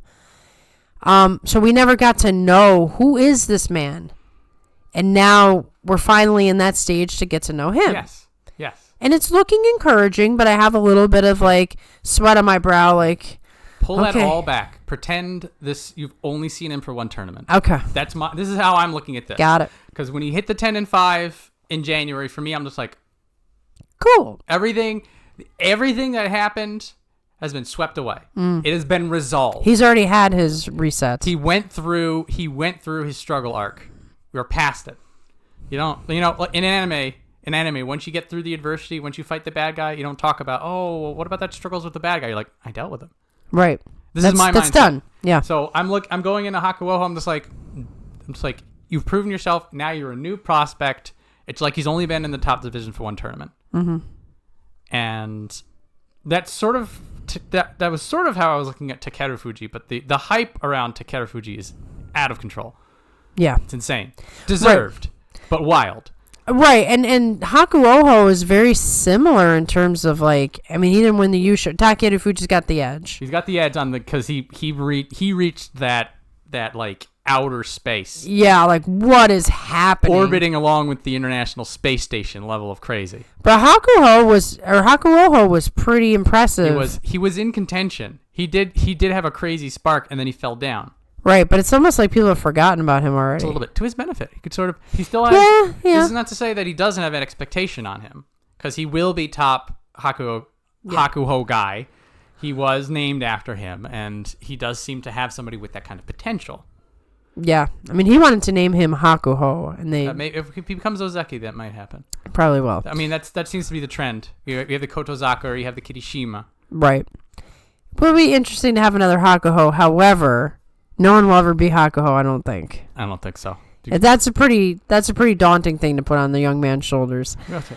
But I'm looking forward to it because I really like Hakuoho. I've always liked him from the moment I saw him. He is a solid all-rounder. Yeah. And so from a talent perspective, it'll be fun to watch his matches. Yep. I hope that things just... build from there. Yep. Now, speaking of building, there's probably no building left in Endo. He is a veteran. He just slips a little bit from 7 to 9 with a 6 and 9. He's comfortable. He's settling into that veteran role. This is who he is. He's not the Endo of the past where he's going to take on a Terunofuji kind of thing. He's still skilled enough that he can do any number of things to you in the ring, but he's lost speed and stamina. So, like, he's really got to catch you. He's got to catch you in a mistake. He's got to catch you off guard. He's got to rely on the veteran tricks at this point. But he has a wide range of skills. He's in the veteran zone to his benefit. So this is where they want to be. This is typically where those kinds of people that are now head on their years but still have all that experience and technique, he'll be anywhere from 9-6 to 6-9, depending on just how things go. And then if it's double digits in either direction, that'll either be him putting things together or something's falling apart. Right, and that will be the extent of his career from here on out. Yes. Like, there's not going to be a sudden jump up to Sanyaku. There's not going to be a sudden winning 3 tournaments, having winning scores in 3 tournaments. It's just going to be touch and go. Not going to be anything wild out of him anymore. No, but he's still fun to watch. He's still one of the most popular Rikishi. That's probably why he's still doing it. His fan club is legendary at this point. Despite everything, he still has the baseline of skill to stay up and do this. Right. I mean, when he pulls off some of his throws and things, they're beautiful. It still is. They are technically sound. Crisp. Yeah. I mean, it's really fun to watch him work when things go well. So it's fun to still have him here. I hope we get him for a little while longer, but we are definitely in the wait and see and, enjoy every bonus moment you have. Speaking of that, we have another veteran, Nishikigi, Maegashira 10 East, up from 12 East with an 8-7. Once again, you rightly called this the veteran zone. He's where he should be. Mm-hmm. Another example of the power is still there and the ability is still there, but he is a veteran and he might only get 1 or 2 days of it. He's not going to do that for 2 weeks. So you just sort of see what's, look at Tamawashi. Nishikigi's right behind him. He's like 38, I think. Super old. So you don't predict him. You enjoy what he does. He's capable. He's capable of beating a Hoshoryu if Hoshoryu's taken him for granted. He shouldn't be able to, but he was the Terunofuji killer. So if you can take down a man like Terunofuji, I feel like you could beat anybody if you're having a good day. He has been doing a slow, steady fade. Now the 8-7 sort of bumped him back up. But it's a slow decline that's been going on with him. Right, it's like a heart monitor. Bleep, yeah. bleep. So I think at 10 he'll still be fine. Low enough to get winnable matches. Has the power if he can get it to exert, but I would temper your expectations in terms of his performance. And he's not facing a Hoshoryu unless he does one of his crazy things where he's 10-0, but I don't see that happening. That's not happening. Especially with all these guys who shouldn't be here who are here because of their problems, like Atami Fuji or Hakuoho. Well, it's coming in from both sides. Like you have Hakuoho, you have Atami Fuji, and then you go down here, you have Aonishiki, right? You have Ryuden.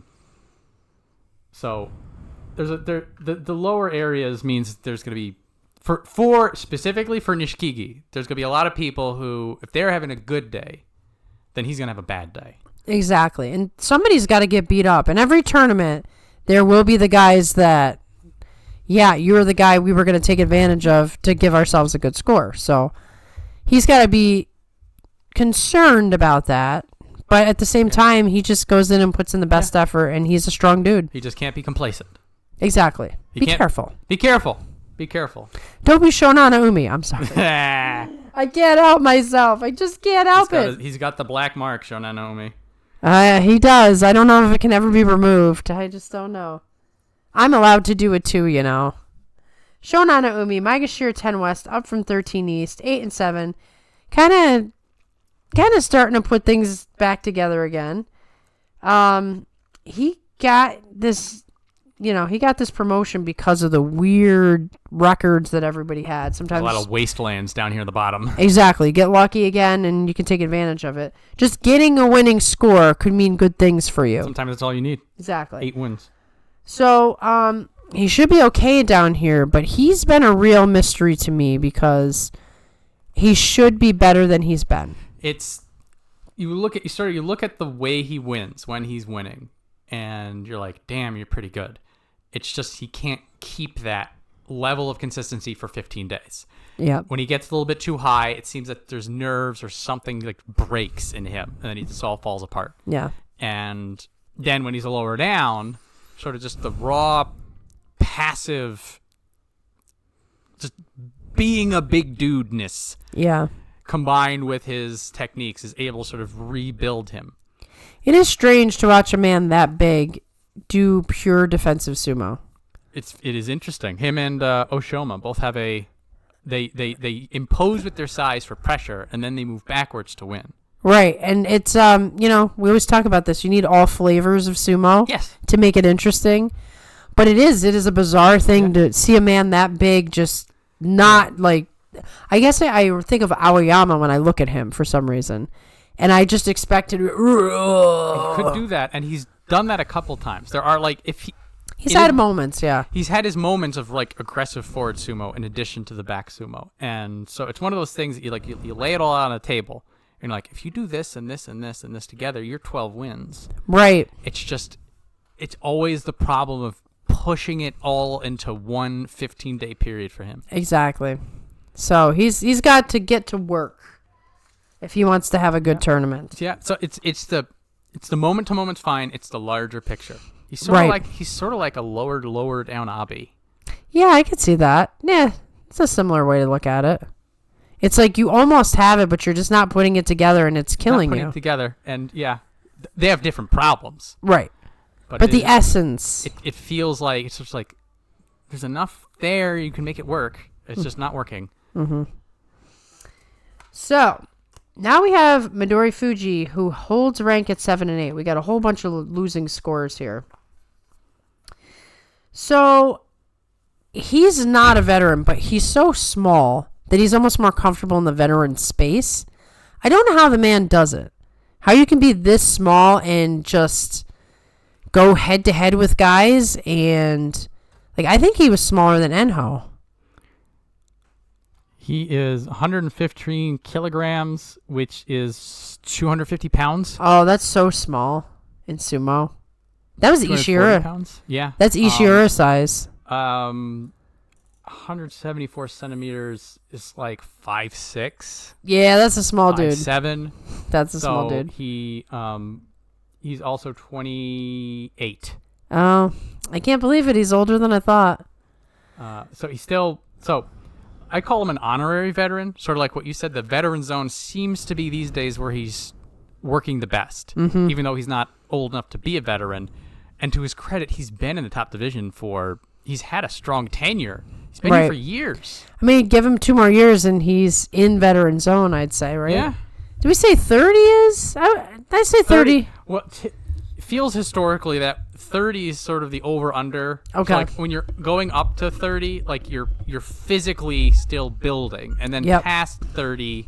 And now you're going to decline. You're going into decline. Now, obviously, everybody peaks and valleys at different points. And then there's factors like injuries or when you started sumo. Like, I think Teruno Fuji was like 32 when he became Ozeki.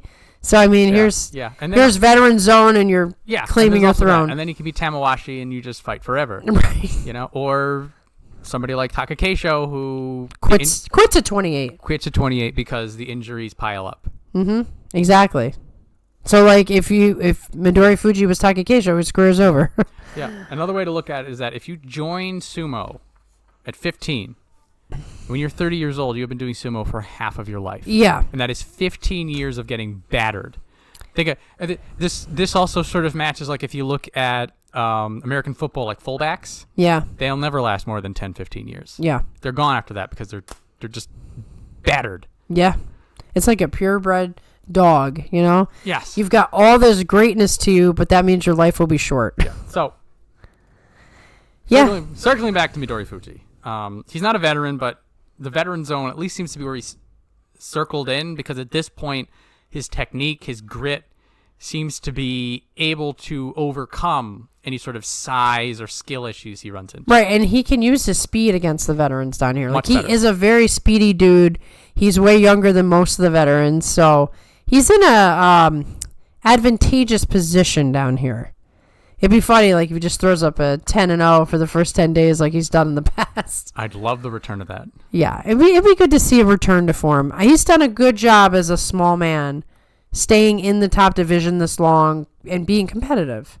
So he's done what I think all you can do. All you can do. I'd agree with that. He's not lacking for effort or persistence in a place that would normally grind you up. Here's the truth, right? 5'6", 250 in America... That's like an average sized dude. That's a little small dude.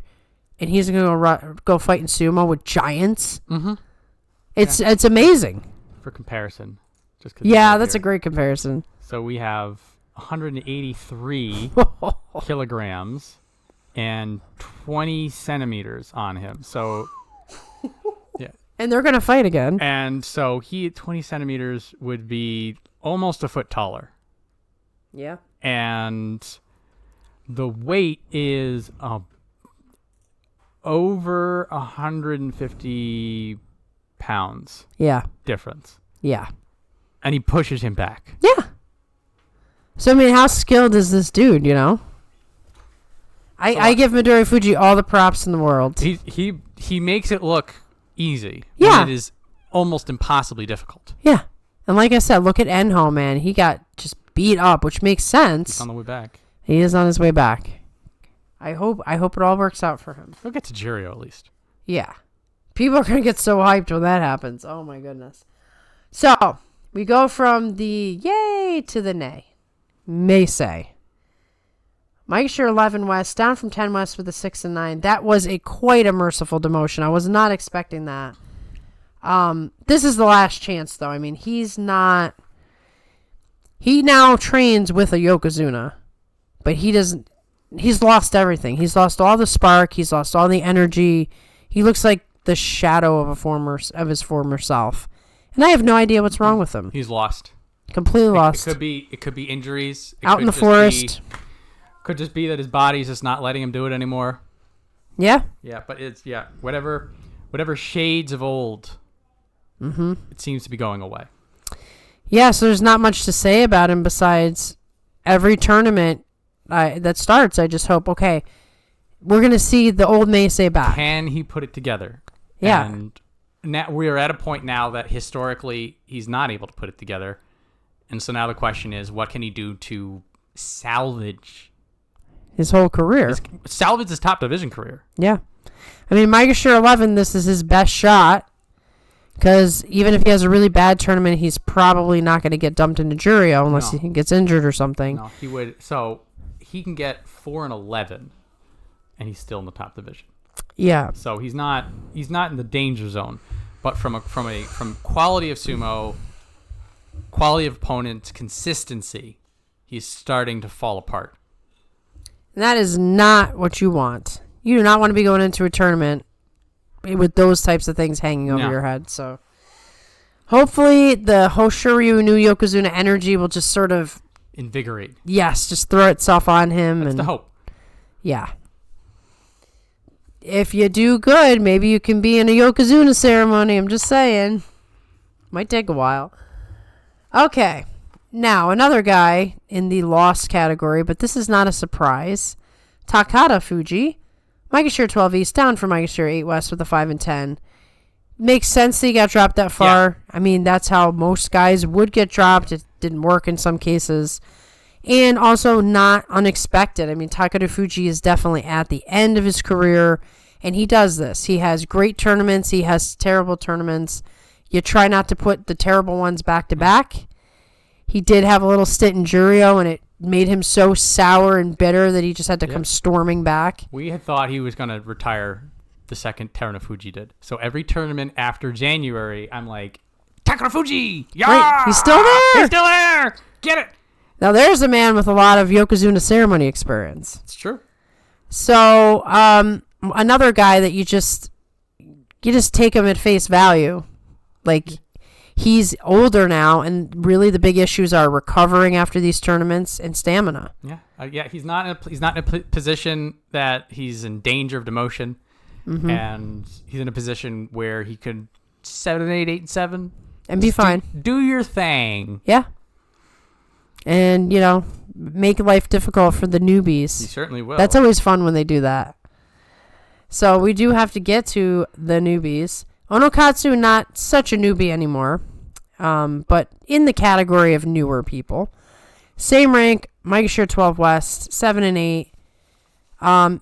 He worked hard. He tried his best. He earned he earned that hold. I was so glad to see that they let him keep the rank because he put in enough effort to deserve it. Right. It's nice when it works out the way it should. Now, there's a lot of questions about his future, though. Like, he's slowly putting something together, but he's not going to be the speedy riser for sure. Probably not, but his tournament to tournament performances have been improving. Mm-hmm. Just in January, he just had a hard time of it. So now we're looking at January to March.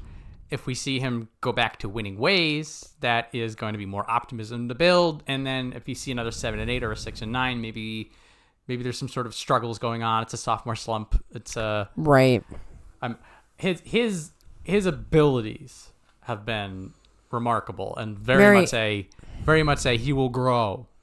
Yeah, he's a fun fighter to watch. So I have some optimism for Onokatsu in March.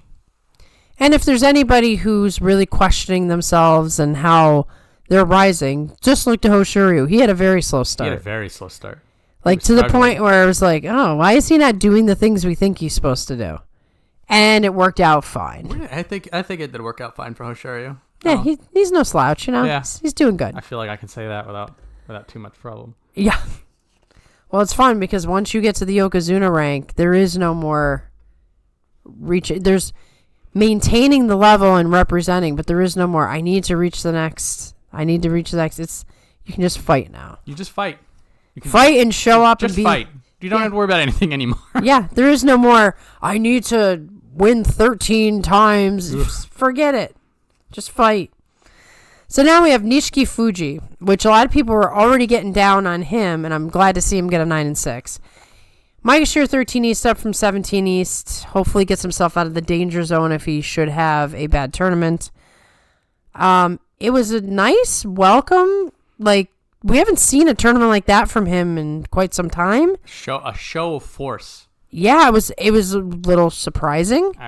A very pleasant surprise. It's very nice when a guy overperforms. It's not the norm. No, it's not. It's particularly somebody with such chronic injuries. Exactly. Somebody who's stuck in this world that he's stuck in, you know. So that 6-9 hold that he got, I mean, you know, a little bit of mercy. Maybe he's paying the fans back. I don't know. But he is really, when he's on, like you've said before, he's like a mini Terunofuji, and it's amazing to watch. Can we look at his physical stats? I'm curious to see where he ranks with Midori. Another little guy.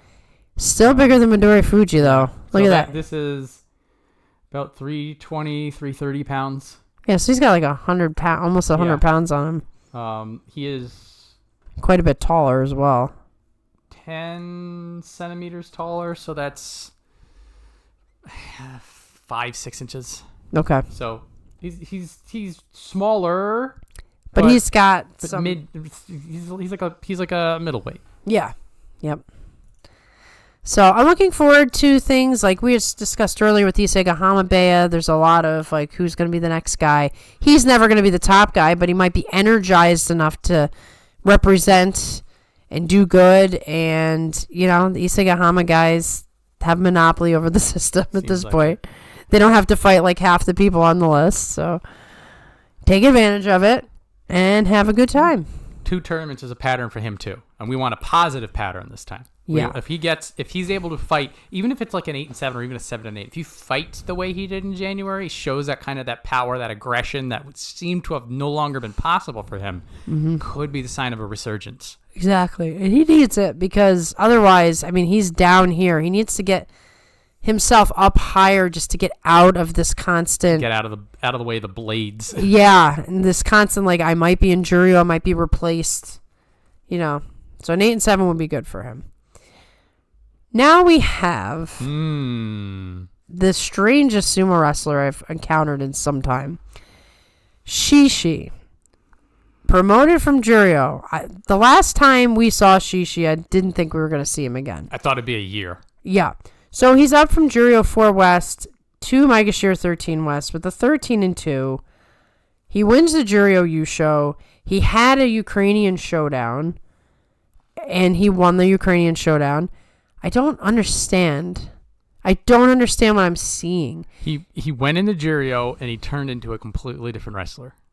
He's just touching the top and seeing what it means to be an elite. He brought that back with him to Juryo. He did. He absorbed it. And the thing I did notice is, I mean, he was a complete disaster the first time up here because he was so upright. So he's got these guys way smaller than him, and he cannot win power for power because he's so upright. They just take him off balance, and he looks weird and floppy out there. Definitely, he heeded that message, whoever told it to him, and he was definitely way lower down, way more center of gravity focused. There was a change in technique. So now I don't know what to do with this. Like, I'm fascinated by this. Yeah, I don't know what's going to happen next. I am going to be leaning forward in just pure focus for the first week of Shishi. Yeah. How is he going to fight? Where will his power be? Will he be able to stay low? Is he like a brilliant genius who, once he's shown the way, he just figures it out? Well, either some weird nonsense happened in January, and then he's going to come back up in March and do another 4 and 11. Mm-hmm.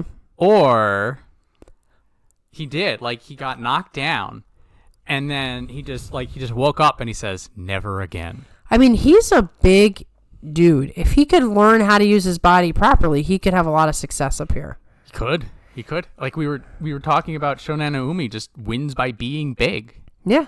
You can do that. You can do that. It will stop you at some point. You'll have your ceiling, but there is a big advantage to being big. Yes. So use your size and you can have success. Talking Yeah. about size, let's look at it. Oh my goodness, we're going to have Shishi fighting Midori Fuji, aren't we? Sure are. 193 centimeters, which is 6 foot. Okay. Something.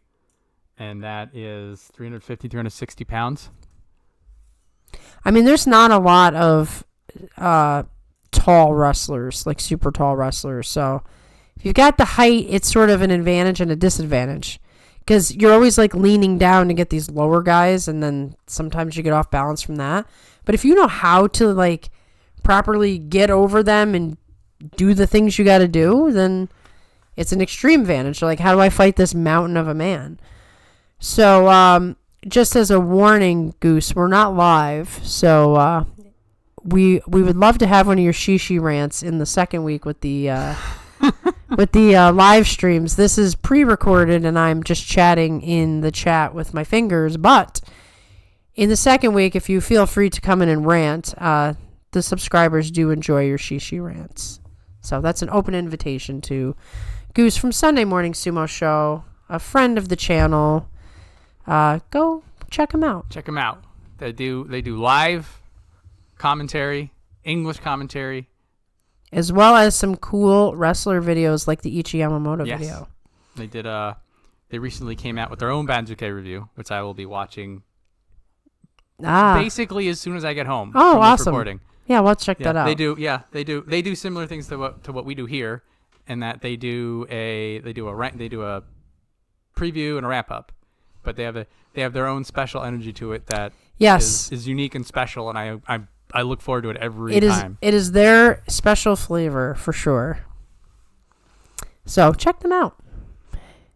Now, getting out of Shishi territory, we're into Ryuden territory. Maegashira 14 East. Up from, my printer will cooperate, Juryo 3 East. Okay, so he was in the Yusho picture, correct? Yes, he fell out of it. Yes. I'm really surprised. There's another surprise for me, but Ryuden is like that. He has had just an up and down last couple years, ever since COVID. Before COVID, things were different, but with COVID, something happened, something changed. He's been back and forth, back and forth. So you never know where he's positioned right now. He could, do a 10-5 and all is well. He could have a terrible tournament and be right back in Juryo. Just, I don't expect that with him doing so well in Juryo. He's not a newcomer, so he knows how to fight up here, and he's going to fight some of the same guys again. So things should go well, but you don't know. He has proven that he doesn't belong in Juryo. Sort of like if he falls down that far, he's going to come back up. He's done this before, that he sort multiple of fell down. times, and then he just rebounds. He's just like, what am I doing in Juryo? I'm not here.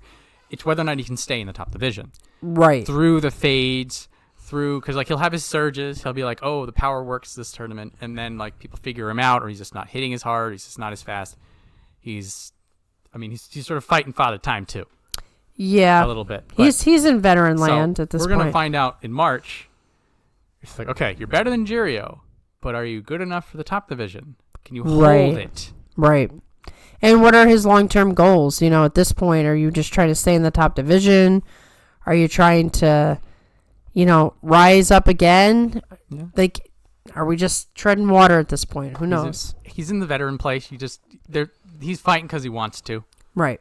And then one day when it's not worth it, he just... They'll fade away. He's on that path. Yep. Now we have Chirano Umi, who I believe... Is he older than Ryuden? I don't know. 30-something. Let's see where we're at age-wise here. 31, 32 in May. Okay, so he's still at least on the younger side of 30. Yes. Things have not been going as well as when he first came up. He was the guy who came up with 6, and he was the only one who stayed, and no one had any faith in him. Things are starting to fall apart a little bit. 4-11. Once again, we might need a little time to see. It might have just been a bad tournament. Maybe he'll be fine down here because he's a pretty skilled guy. He's been down here before, got through it just fine. But we don't know what we're dealing with. Yeah, it's a little bit of a concern because he went back-to-back 4-11. So, the first time it was, okay, he went a little too high. Mm-hmm. And then the second time, he basically put more or less at the rank that he got a 10-5 in, and then he got another 4-11. So some of this is, what's going on? Is everything okay? Are you in a free fall? So, like an 8-7, and then, he stems the bleeding. He reasserts his power and his success, and then we don't have to worry. It's just, like you said, bad tournaments happen. Maybe he got the 4-11, it sort of knocked the wind out of him, couldn't figure it back out. So for March, it's just Kachikoshi, please. Right. Kachikoshi, please. Everything else... maybe a 7 and 8, but prefer an 8 and 7. The 8 and 7 would definitely be a little bit more preferred because, a 7 and 8 down here from somebody who was going toe to toe with a Sanyaku 6 months ago, not a good sign. Does feel like a problem, but and he's loved. He's one of the wrestlers that people really root for. So no one wants to see him down here. Potential Juryo demotion every tournament. We don't want him to just show up, have a great blast, and then just immediately leave. Right, because that would make me sad. Some guys, they get stuck. I mean, he was stuck in Juryo his whole career. Forever. He doesn't want to go back there. We're done with this, Chirano. Okay, so now we finally get to talk about the new hotness. It happens, Aonishiki. I've been hearing this name for a long time now. Not long in the grand scheme of things, but I knew about him when he was way lower down because people have been hyped that long. He had a 12-3. He very close to winning that Juryo show. Loses the match with Shishi. Not a big deal. We're starting a new phase now. Top division debut. And yeah, he's barely been in sumo a full year. Pro sumo. Yeah, it's not been long. He did amateur sumo. He was a big prospect. But yeah, this is it. November 2023 he begins. That's wild. No wonder why they were so hyped for him. Yeah. So and then all he did, championship. 6-1s. He has not had a Makakoshi ever. This is a new Tomokaze. It's that kind of an energy, yeah. Yeah. We're looking at him and we're like, when will he slow down? Well, I think the first time he gets really knocked in the tachi eyes where we'll know what kind of man he is. I think he'll be fine. Yeah. If he has that kind of pedigree coming in, that amount of force starts in it's not like he did that mid Megashira thing. He started in Jonidan. Yeah. And he just they lit a fuse and off he went. So he's the new hotness. Everybody's gonna be talking about. Oh, is he the next big thing? He's gonna fight Shishi again, which will be very fun. It will be fun, and he's probably gonna thrash a bunch of other people if he's good enough to get a 10-5 and a 12-3 and his 2 and only tournaments in Juryo. And once again, he has the fact that no one's seen him in the top division. So if he's got some tricks up his sleeve, he could do one of those surprise double-digit things that the new hotness tend to do. Should be hype. Yeah, it's always exciting when, one of these prospects makes their top division debut again. Made it. You've done it, man. Now show us what you've got. Next, we're going to go down to veteran territory again. Sadano Umi, 9-6. He's out of Juryo again. Somehow, some way, these veterans, they're not going to let go. Here's the thing. He's good enough not to be in Juryo, but he's the spark and fade kind of deal. Like, he can have some good tournaments, but there's more of the getting knocked around than there used to be. I am curious if going down and touching Juryo will do the same thing to Sada Naomi that it did to Takarafuji. Like, I don't want to be there. Because Sada Naomi was in the top position forever. Yeah. And then he went down to Juryo for the first time in like a decade. Yeah. And so now it's got to be strange. Well, we're going to see, because he's going to come back, and then in March, either he's going to go on a tear, and he's going to be like, I am not dealing with Juryo again. Or maybe that's like just the herald of things to come. Yeah. And then he'll sort of fight with that half step behind kind of sumo that got him into Juryo in the first place. Mm-hmm. So if you see Sada Naomi and he is just blasting out the gate on a sprint, he didn't like it. Right. And that's going to be very exciting. Exactly. Because he's actually a pretty good fighter. I mean, age is the only thing working against him. He's right up there in the top 3 oldest. I don't know if it's Nishikigi or him. He might actually be the second oldest. I can't remember. So, I mean, to put on these types of performances... I want it. Yeah. I mean, I think he can do it. I think he's still got a little bit more in him. We'll find out. We'll find out. I'm optimistic. I'm hoping that it's set afire. Yes. So another man up from Juryo is Hoshoryu. This is his second time back. Okay.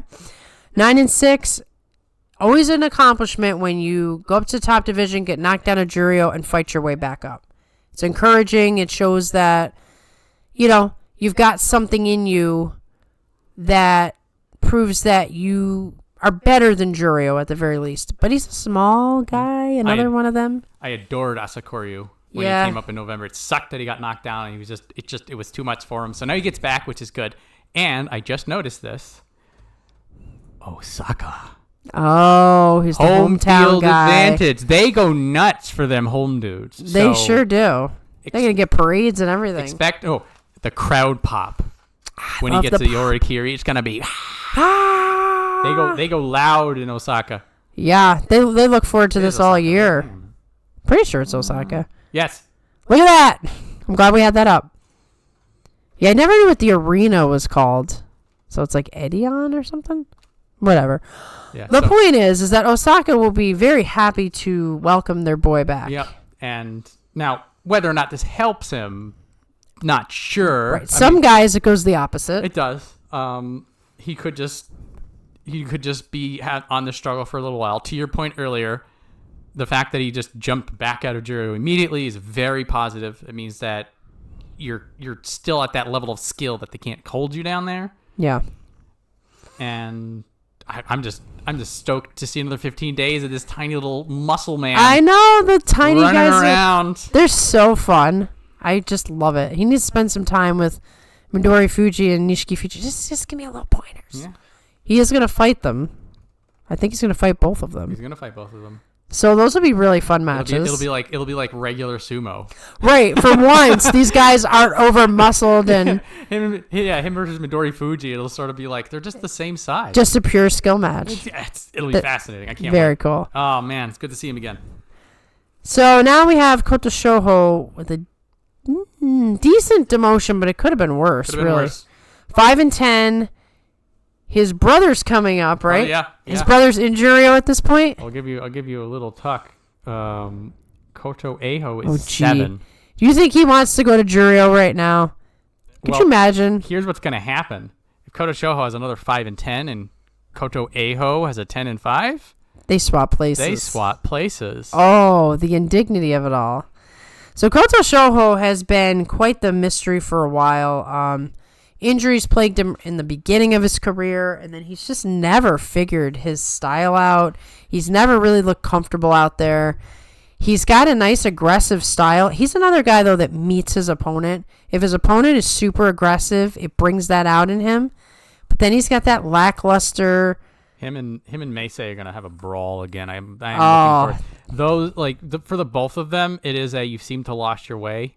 Yeah. And for Meisei, it sucks because he was Sekiwake and now he's just a mess. And for Koto Shoho, this really sucks because he was building it.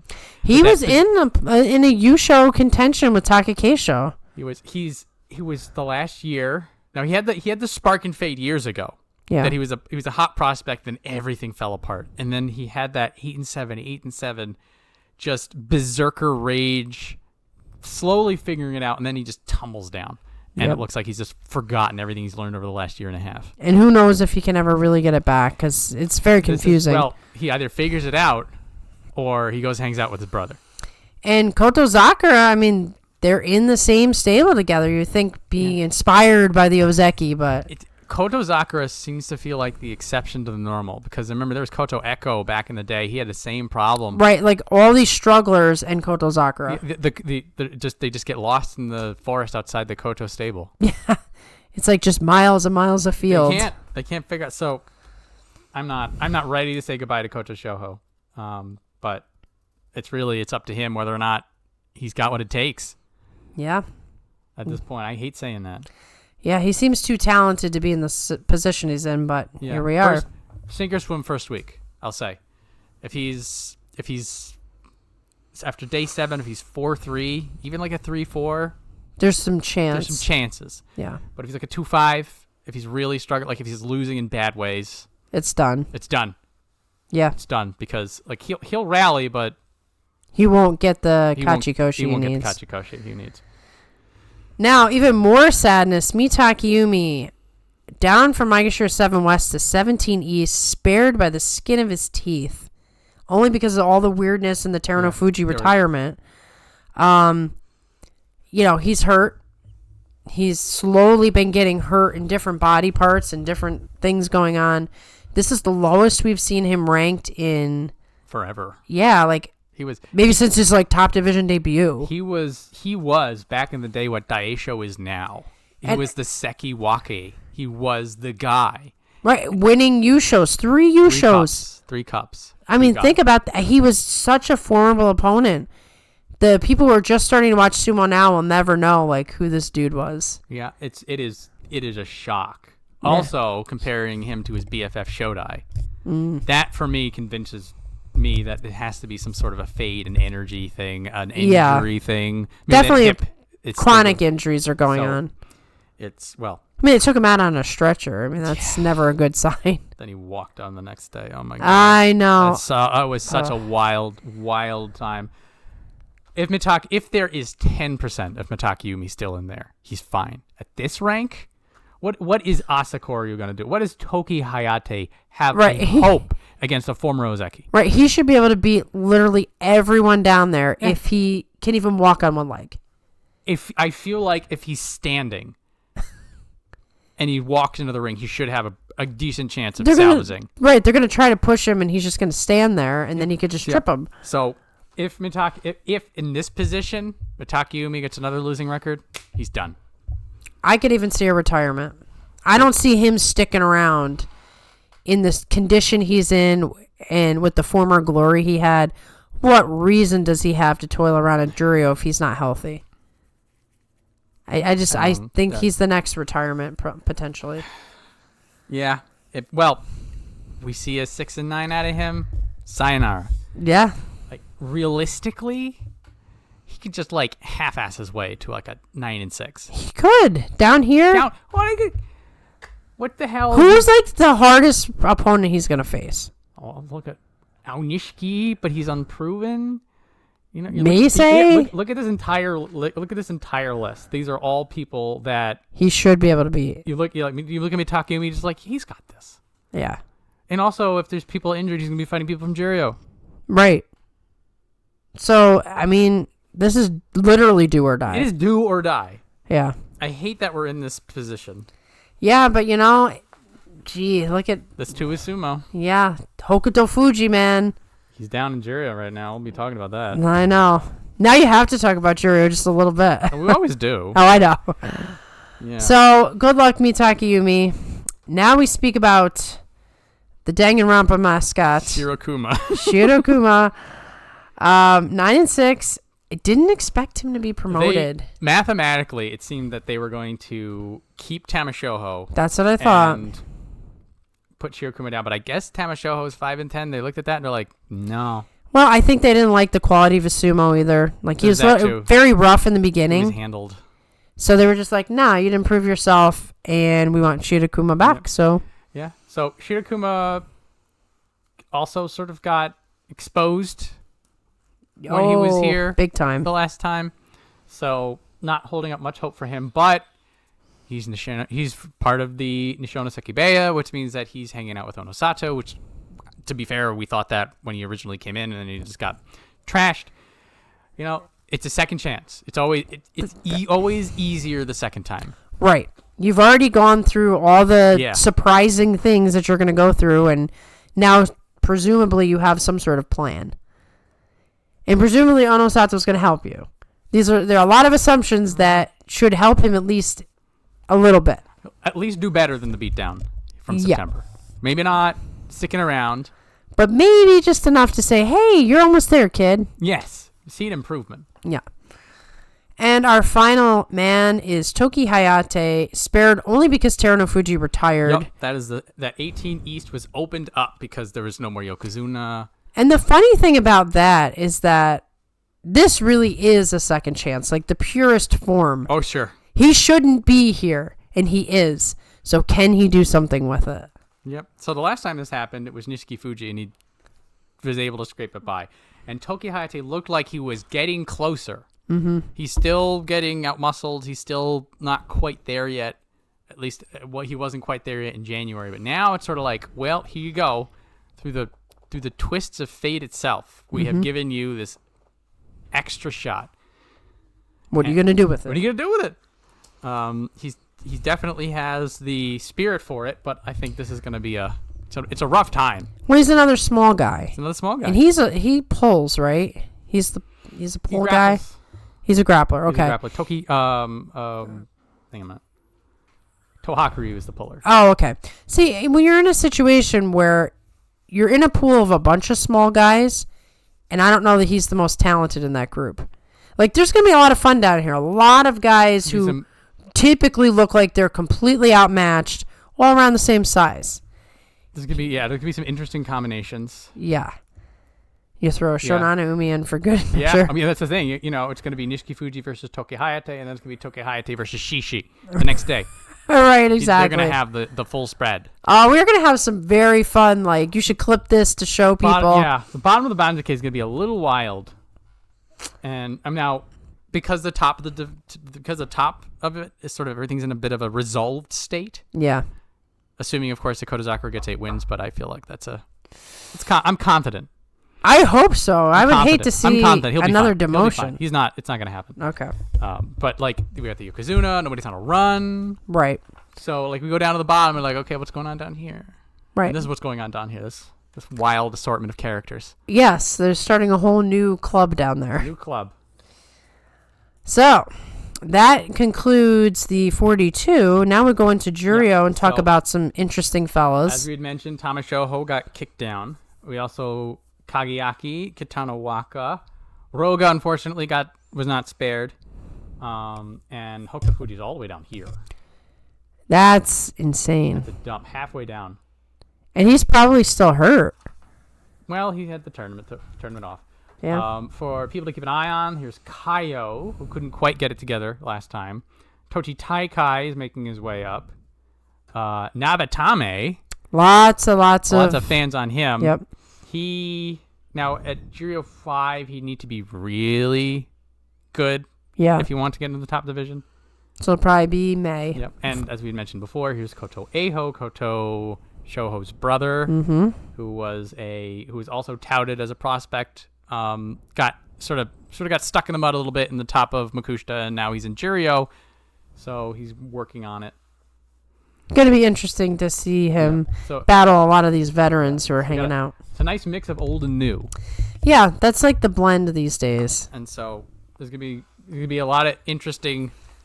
Who knows what will come out of the top division? Right. We are going to have enough chaos to, warrant the Stormy Basho label. That we might be very surprised by the end of 2 weeks. Like, wow, I can't believe that happened. That's a lot of wild stuff. This is kind of the vibe I'm getting. So we have 2 orders of business, wish list and predictions. Which would you like to do first? The wish list. Okay, wish list. My first wish is for Hoshoryu to at least do Yusho equivalent. I'd give him 10 wins. Yusho equivalent, I would say, is icing on the cake. All right, we'll go with 10 wins 10 then, wins. to have a realistic situation. I hope for Kotozakura to clear Kataban. Yes. We don't need any more Very demotions. Wish list for Oho to ascend, whatever that looks like, since he's not in any position to, go any higher. But I'd like to see him build upon his last tournament. What do you got? What do I got? I want there to be more than 4 Sanyaku in May. I want them to recognize the amount of talent that's right here. That they have to they're forced to make a second Kamasubi slot. Been a little while since then. Been a while. It's been clean for a while, and I know we lamented the logjam, but now we kind of want it back. Looking at these 2 guys. They don't belong in Magashira 1. What's going on? I know. What's going on? What else do I want? I want the Isegahama stable to be energized. Hopefully Terunofuji is helping out, because there's a theme running through it of they're good, but they can be better. It seems like Terunofuji got right to work. That track jacket was on in 30 seconds. Well, I have a feeling that conversation was going on. I think they took his measurements a year and a half ago. Right, they're just let us know. We'll just put it in the system as soon as you give the word. Yeah, and I want somebody down here to really make a tear. Right, one of our new guys. Somebody new from Juryo. I want them to be double digits, and I want people to be confused and surprised by it. My last is, I hope Haku Oho puts up double digits again. Another 10 and 5? Another 10 and 5. Okay. Now, predictions. This should be fun. Because you've already eliminated Hoshoryu. Both of us have, if that's our wish list. Yes. So we don't want no 10 and 5 Yushos. I don't know. I don't think it's happened. Maybe it has. It's possible. I guess mathematically it is, but that's a weird tournament. That's like an 8-man playoff. It's weird. Yeah. That's wild. So, yeah, I make it a point to never pick Hoshoryu anymore. Bad luck for him. I just can't do it. It's what I always want, though. My desire is out there. What are you thinking?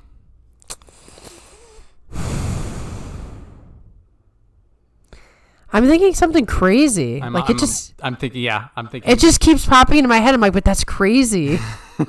You gotta say yours first. Okay. Aonishiki. Wow, that's crazier than mine. I want 2 people. I want 2 people to break that 100-year record. Yeah, that would be amazing.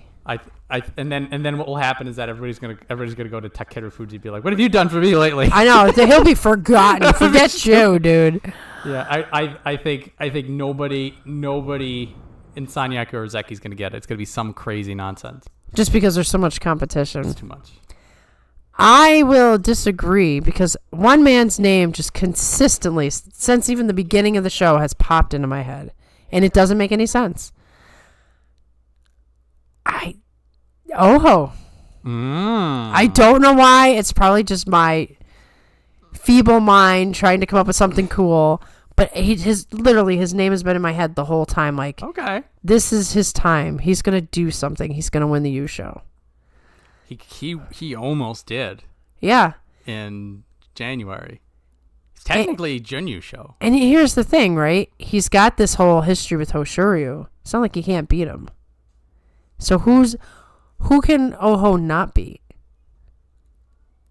Well, up there, it's a battle of wills. Right. Literally, I'm not saying he will beat everybody, but who can't he beat? I don't think there's anybody on there. That's the one thing about missing Terunofuji is when Terunofuji was there, for many guys, that was the one guy they could never beat. Hoshoryu has been beaten by everybody because he has that weird tendency to lose matches he shouldn't. With the exception of Oho and him being rivals, that's just what it is. That's a thing that happens. You come up with a guy, he just knows you. Maybe I'm spinning yarn. Yeah, I don't know. We'll see what the Yokozuna energy is. Yeah, I mean, I would love if Hoshoryu just comes in and just takes this thing and makes everything nice and clean. If Hoshoryu goes 15-0, chef's kiss. Yes. Oh, it would just make everything perfect. Yeah. But I think it's probably going to be Wild instead. Yeah. Oho would be a wild pick because he's first time Sekiwaki, first time Sanyaku, and coming off of a defeat that was a hard defeat, watching his rival ascend. Yeah, for week 1, keep a very close eye on both Hoshoryu and Oho. Yeah, there's going to be a thing there. Oho claims he doesn't notice, but I don't believe him. They always say I don't believe him. They're rivals from the beginning. They're both from dynasty families. Oho may be a little bit more dynasty than Hoshoryu, although Asashoryu was one of the best Yokozuna of all time. I don't know. I'm just saying Oho wants to take his place. He wants to be a Yokozuna like Grandpa was. So, so does Kotozakura when you're talking about dynasties. I know. They got, look at this, 3 dynasty guys. Amazing. So anyway, that's my wild pick. It will never happen, but hey, if it does, then I sound like a genius. Starts the 9th, so next Sunday. Which is also, unfortunately, in America, daylight savings time. We have to push the clocks up an hour. Yeah, lose an hour of sleep on the first day of sumo. That is some lame. That does suck. Ugh. But we'll get more sun, you know. All right, guys. Well, thank you for joining us. I hope you were entertained. I was entertained. Good time. And we will see you soon.